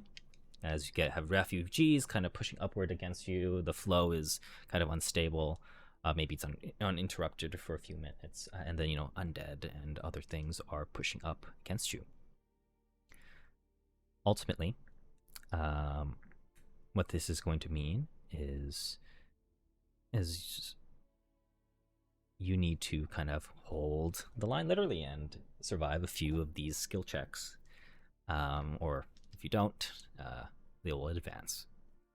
That being said, those that are actually at the front can be more physical in nature. They want to hold the line using athletics and attack rolls, obviously with an increased DC still. But if you're more magically inclined, you do seem to hear from up the stairs a call for people to kind of help with the ritual above.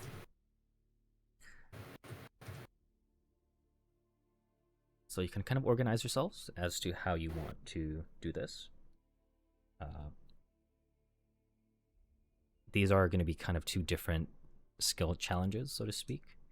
But if you do opt to be kind of helping with the ritual up above, it'll be a little bit more... you won't be able to help out your friends down here as much. So they're working on the barrier up there? Yes. Okay. Well, I'm gonna stick to what I'm good at and do athletics. Okay.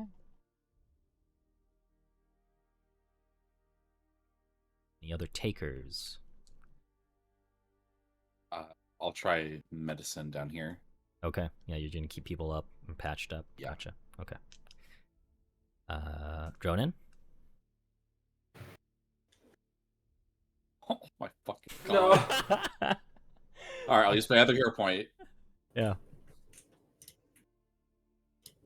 Oh my lord. Oh, God. jeez. Can I use my lore skill? Yeah, warfare will work. You want to stay in the front lines. Good, good. Galenier? I will go. I will go help with the ritual, I suppose. Okay. With occultism? Sure, that'll work.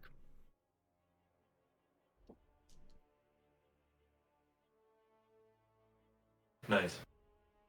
And then Mai, would you like to do? I will help with the ritual with Arcana. Of course.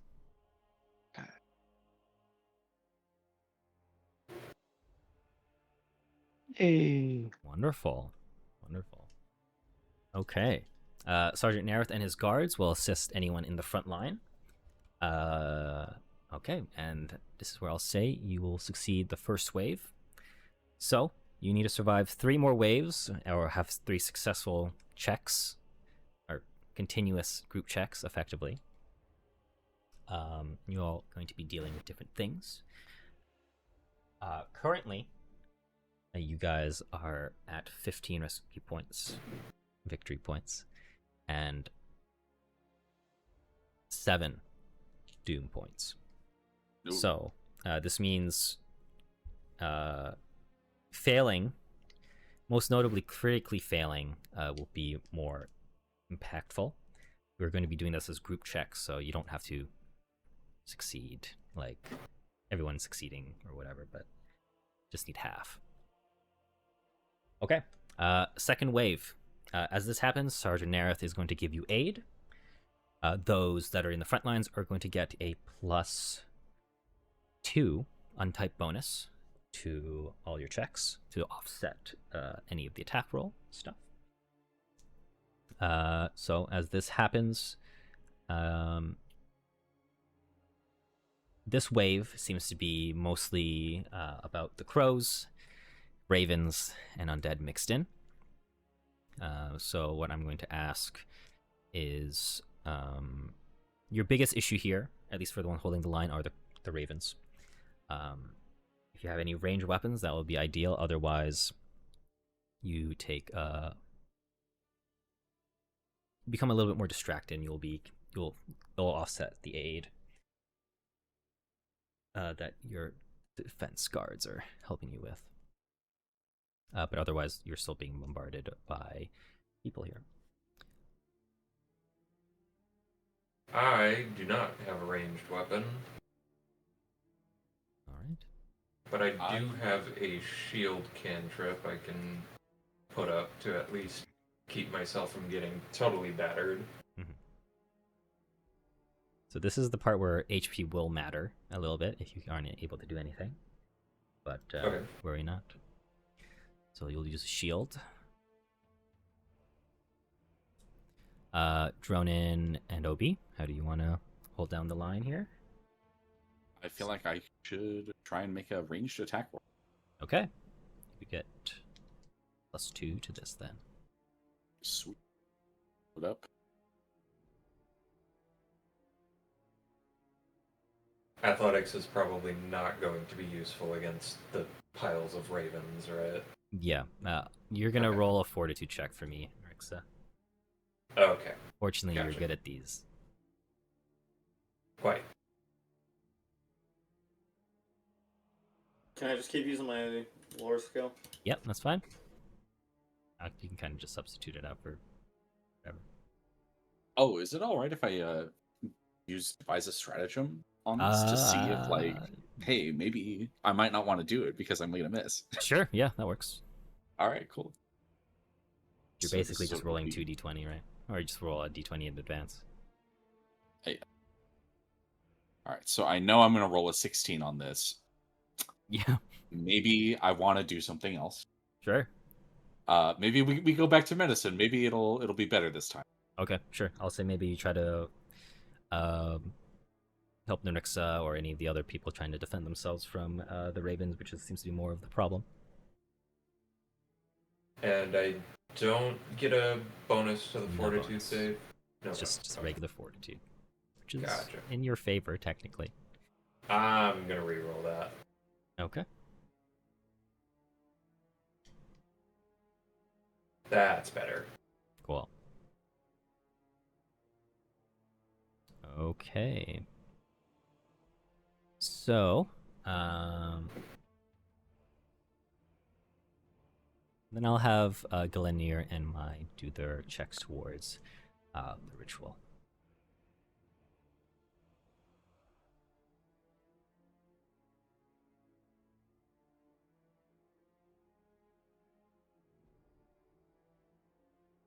Ooh.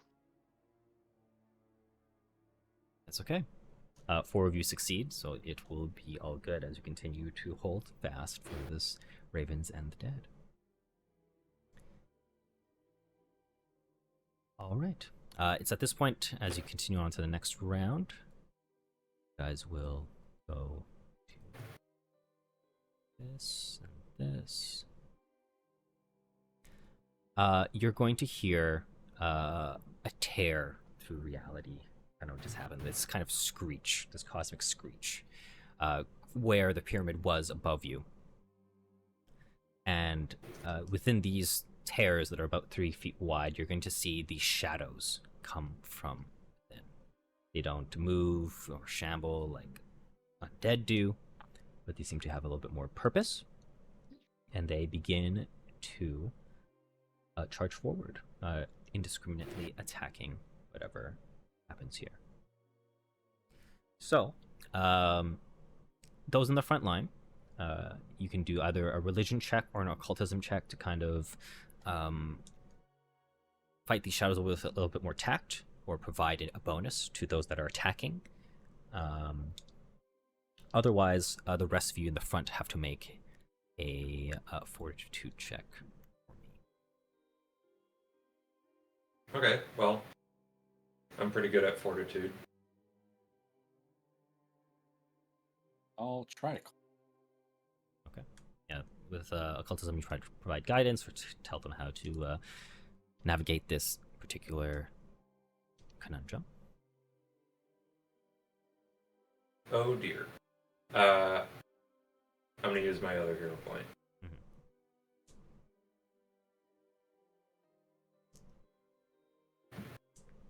Okay, well. All right. Well, fortunately enough for you, that's enough to just succeed. Yay. Yeah, with OB's wealth of knowledge, he's able to direct people on how to fight these things appropriately, and deal with these shadows. Mai and Galenier, you can roll your checks for me to continue the ritual. Can I decide that I'm not very good at rituals and Sure. go back down to the front line? Sure. I'm gonna pull out another special piece of ammunition against these shadows because I think it might help. And I'm going to shoot a shining ammunition to try and burn them with the light. Okay, yeah. I'll give you a +4 to that as well. Just make it a 24. Yeah, that would be a good success. So all of you succeed. And we will go up the points. Okay. So, on the final round, or just before the final round, you guys are at 17 victory points and 9 destruction doom. This is when you begin to see Duruthiel and his detachment of Narathi Relief Force make their way towards you all. You can see him being followed with his detachment, and he is making swift work of what is lingering here, trying to provide a path. He seems to be guiding a large group of people as well towards you all. But is at this point when Druthiel, after he kind of drops these people off towards you, seems to move back in deeper into the lower keys. You would know that the ritual is pretty close to being completed.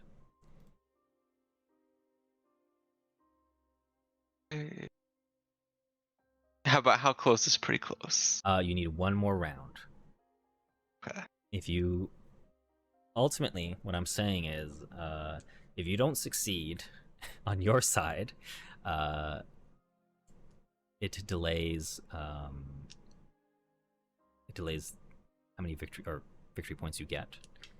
So your check is going to be more important compared to the other ones, as they will just need to hold their ground.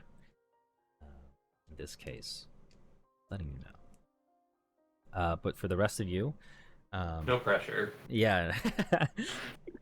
I'm fine. Don't worry about it. With those who can see Duruthiel, you kind of see him kind of rally back deeper into the lower keys. He kind of, using his charisma and performance so far of his prowess, maybe inspires some of you or some of the guards to come with him deeper, to push deeper. Do any of you take that call of action? Hell yeah. Okay. Definitely. All right. So Do the people seem like they're gonna be okay? Sorry? Do the people here seem like they're gonna be okay? We got a bit of militia here. They seem like they would be okay, yes. Okay, then yes, absolutely. Okay. Going. So, as you follow Druthiel and his detachment deeper, you will come to the final wave down here. At least that's more immediate. You are going to see one of the cultists, what seems to be the more important cultists, maybe a leader or like a captain. And he seems to be creating this amalgamation of a zombie, using multiple corpses, maybe making like a zombie Hulk or something. And you all will begin to start rummaging at it, hacking it. So with Duruthiel's performance and his leadership, he will give you all a flat +3 to your checks. But this is in your guys' case. If you don't succeed this one, you will be pushed back, and you will have a disadvantage on the next. There will basically be another way, but you'll be at a disadvantage. And so, I'm going to have the ones that are pushing forward. So that is Obi, you're there, right? Yeah, I'm going up. Okay. So everyone but Mai, basically, is my understanding. All right. Seems to be the case. I'll have the rest of you then. Roll me a d6, and this will kind of determine what position and role you take in this kind of push forward.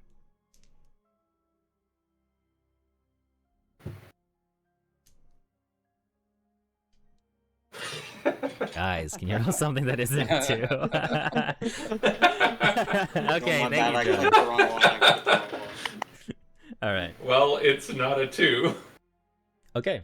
In that case, Dronin, you seem to be the focus of this zombie Hulk, while the rest of you are kind of flanking it with, the North Relief Force and Ruthiel dealing with everything else. So you're getting a large swing at you, Dronin. I need you to make a reflex save, while the rest of you can make an attack roll for me as you kind of maybe find a moment to, take advantage of its slow and hulking stature. Or however else way you want to kind of contribute if it is an attack roll. Whoa. How big large is it? It like large, like it literally is, like 10 feet tall. Sorry, how many feet? 10 feet. Okay. And do you not have your I think I one? could still technically trip it. Okay, dazzling short bow attack. Cool. If Dronin is about to take some damage, can I also give him my champion's resistance? I'll say your champion's resistance will let him reroll in this case. Okay. Alright. He does have to take the new one no matter what, as usual. Yo, I'm not the dodging type. What we just popped off. Okay. Yeah! Cool. Okay. I want this thing flat on whatever face-like structure it has. Okay. Wonderful. And OB, how do you want to contribute? As you've seen, everything is going in the way you would want it to. I'll just throw an attack out there. Why not? Sure. Yeah, like it gets tripped, he gets shot in multiple places. Just go play. Nice. Very nice. Okay. So it seems like on your guys' side, you are successful in turning tides and using this thing's only real hope against it by putting it flat on its back and just beating it up. Even if it is an amalgamation of people made from people here. But with Druthiel and that bonuses, you guys are all going to critically succeed. Now, it will come down to Mai to make a check for We the believe in ritual. you. Yeah, you have the power of friendship. I believe in myself. Oh, I was almost one. I was so scared. Ooh. That's better. There you go. Okay. Ooh! Now yeah. you will critically succeed. So you all will critically succeed. And it's at this point, as you take advantage of this last cult leader or like captain, take that side, and Mai is able to assist in completing the ritual on this side. Mai, you'll see this white barrier with all kinds of magic attached to it begin to shimmer, and where I have drawn like this pink and white like line basically is where it's going to represent. Obviously, it starts from this side over here and begins to move as if it's closing, kind of finding its destination to close. But there is going to be a little pocket of a doorway here at the top of the staircase for people to come in before it's fully closed. It's at this point,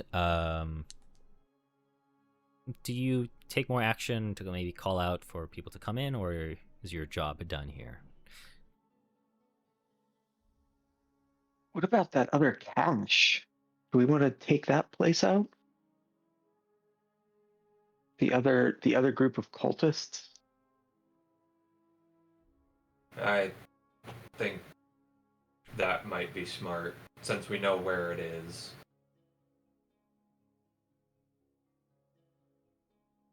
And we're already kind of in the thick of it here.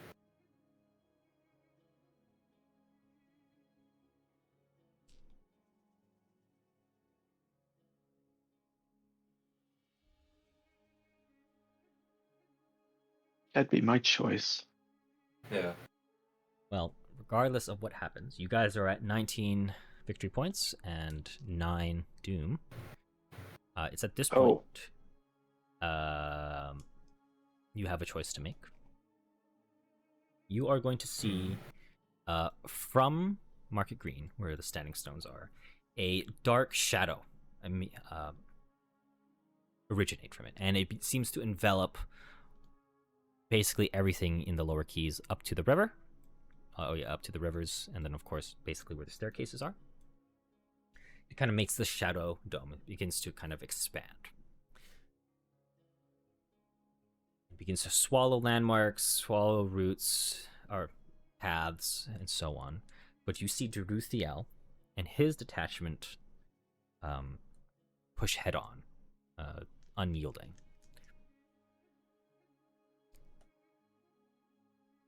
Obviously, there are still some lingering undead scattered around, and other cultists that are maybe disorganized.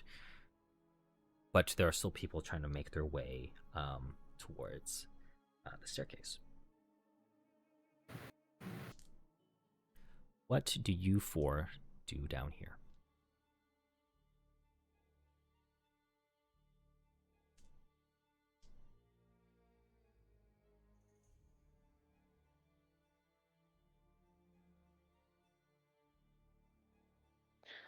I think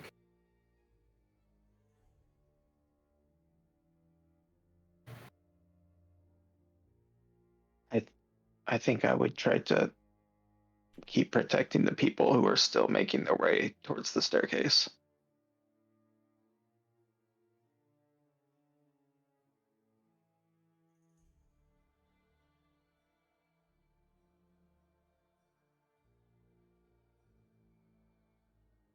Neri is going to do the same, but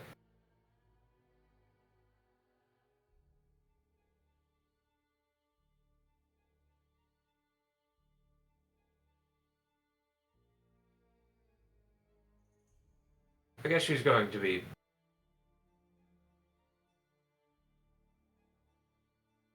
watching just to see if anybody comes back out.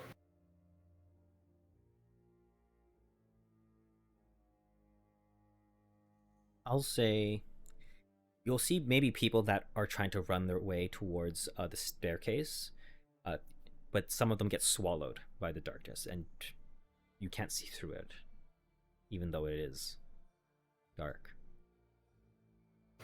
You'll see eventually, Jeruthiel and his detachment see this as well, but they go into the darkness unyielding.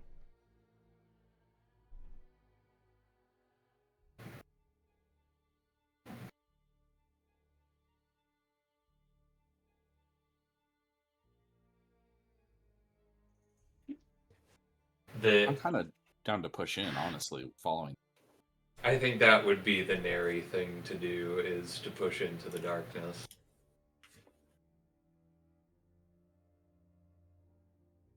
Ronan? I think Dronin would be following up Duruthiel. He seems reliable. Okay.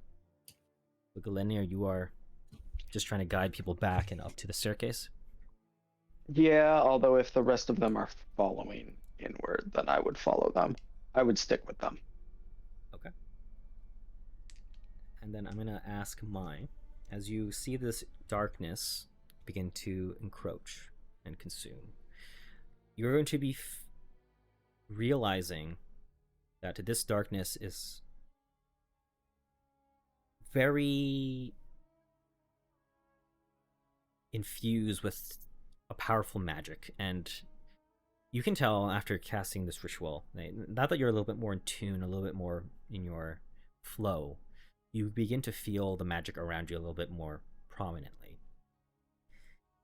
And the only thing that really screams to you is the only way this much magic can be present is if, a ley line or similar, like a large battery, was like leaking or just suffusing everyone with this magic. But as you kind of stand at the top of the stairs where the door of where this barrier is, what do you do?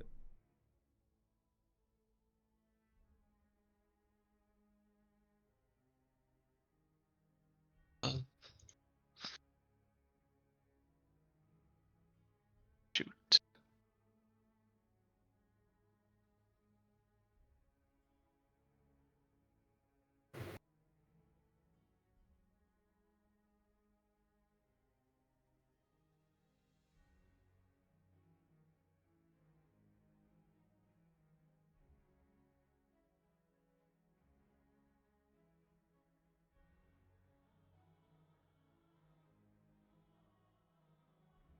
Uh, I'm not sure.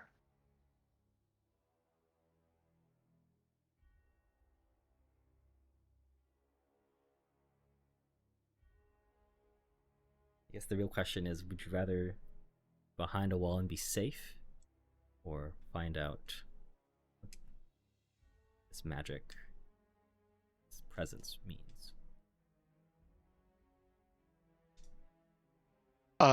I mean, I'll cast the 3-action dynamic shield and stand there. Okay, so you're staying on the other side of the wall. Yes. Someone will ask you to kind of come in before it closes. Does your answer change?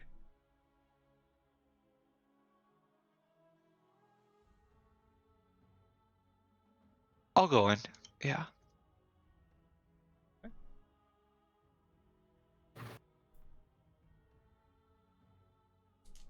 In as in the other side of the wall, correct? Yes. Okay. With that then, as you are seemingly the last person to pass through the barrier, it will close.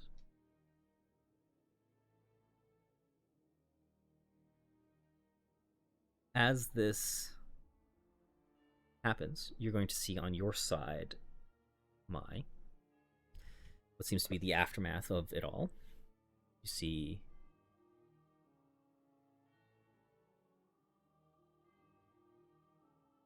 people wrapped in blankets, bloodied, guards standing around, mostly militia, and a whole bunch of people that are displaced, needed tending to, and so on. On your side of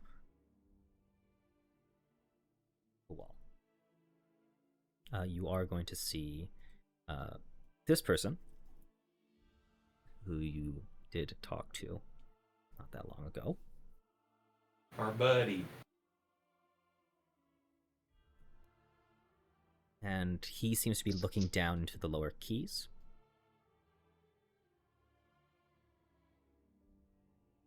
With his mask on, it's kind of hard to adjudicate what he's expressing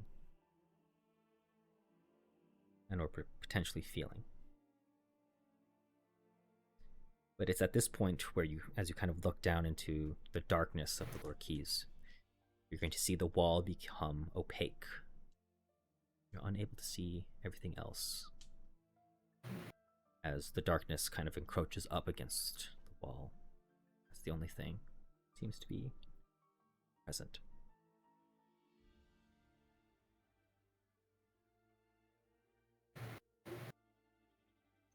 Well,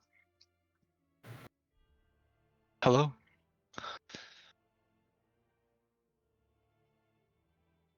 He's quiet for a moment, but he says, "What about your acquaintances?"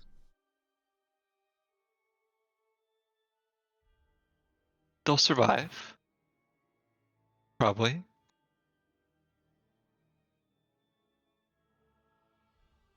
Is that faith or an educated guess? Educated guess.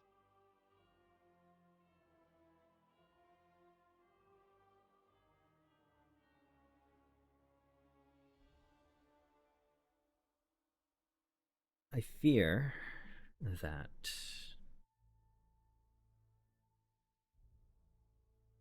this is just the beginning of it all. And as you look around, you'll kind of say, this damn blizzard hasn't stopped either.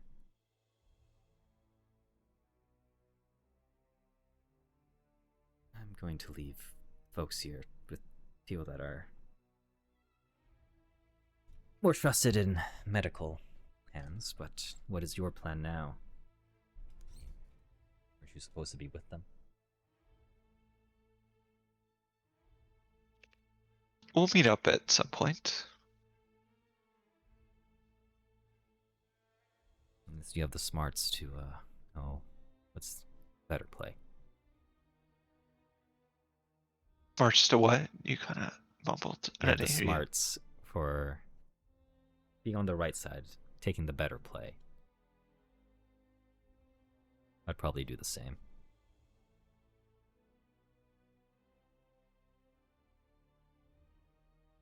What is Thank you. your plan now?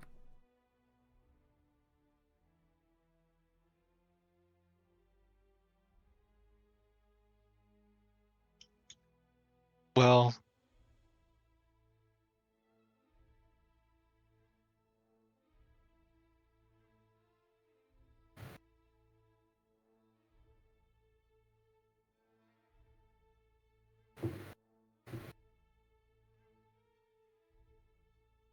supposed to figure out what is going on.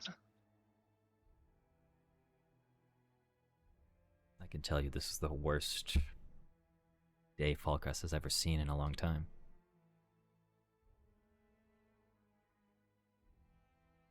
Sure, the Lord Mayor and Elias would like to speak with you at least.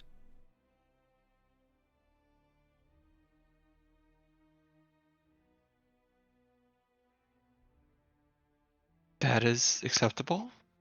I think we're gonna have to need a discussion on how to maintain this barrier. Takes a lot just to summon it. And I think we're all exhausted. What you say?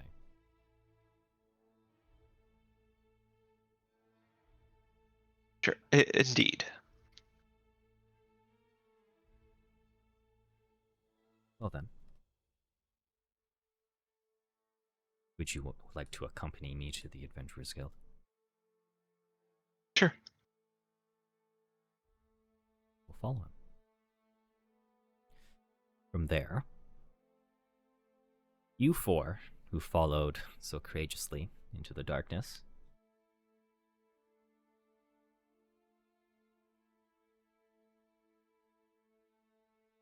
you will see, as you are engulfed in shadow,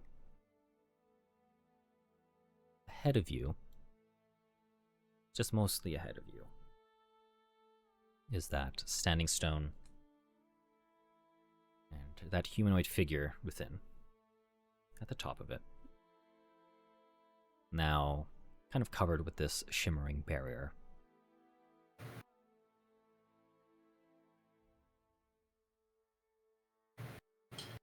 And Druthiel,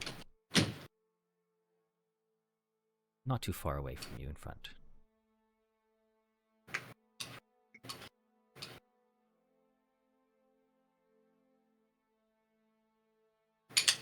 He'll say to you, there are people that need to be saved, but I don't know if any of us can deal with that thing up there. What is it? It reminds me of my time at Gardmore. But I wasn't much to know many of the details. I just know that that signature, that energy is similar to the ley line that Gardmore had. I don't suppose any of you are well-versed wizards, or know any well-versed wizards? I look behind me, to the left, to the right.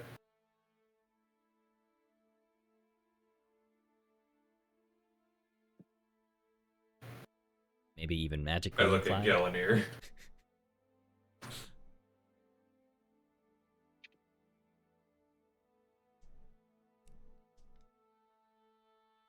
Well, Gellenir. I'm no wizard. but are you magically inclined? Do you think you have confidence in it, if you have any? I have a bit of magic, yes. I don't know exactly what that thing is, though. Worry not then. Let's do what we can for everyone else then. Perhaps we can at least disrupt it, It's at this point, even if we don't fully understand it. you're going to see some things up ahead. You're going to see these creatures made out of pure magic kind of apparate and begin to like run towards the standing stones, or like, you know, fly, you know, something like that. Kind of climb the walls, attempting to do something with the magic. You're not entirely sure, but you're going to see, as these things approach, this large golem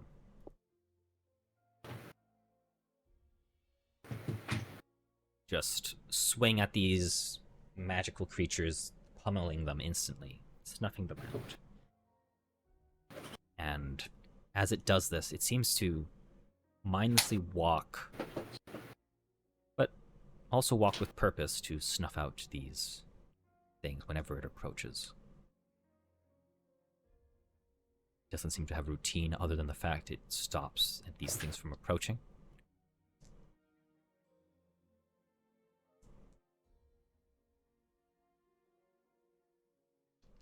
What if we eliminate that golem? Well, we can try.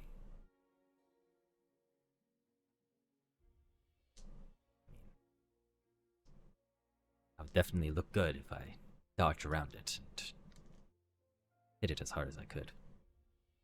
Me and Argyle, at least. And he kind of refers to his stag mount. At least occupy it so the creatures can interfere with the circles. Well, give it a shot. And it's at this point where you have something to say?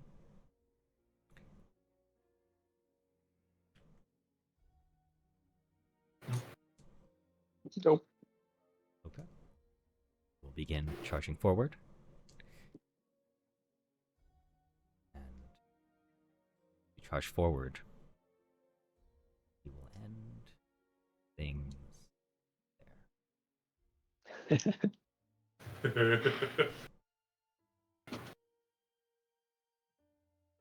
That is Val, session 6.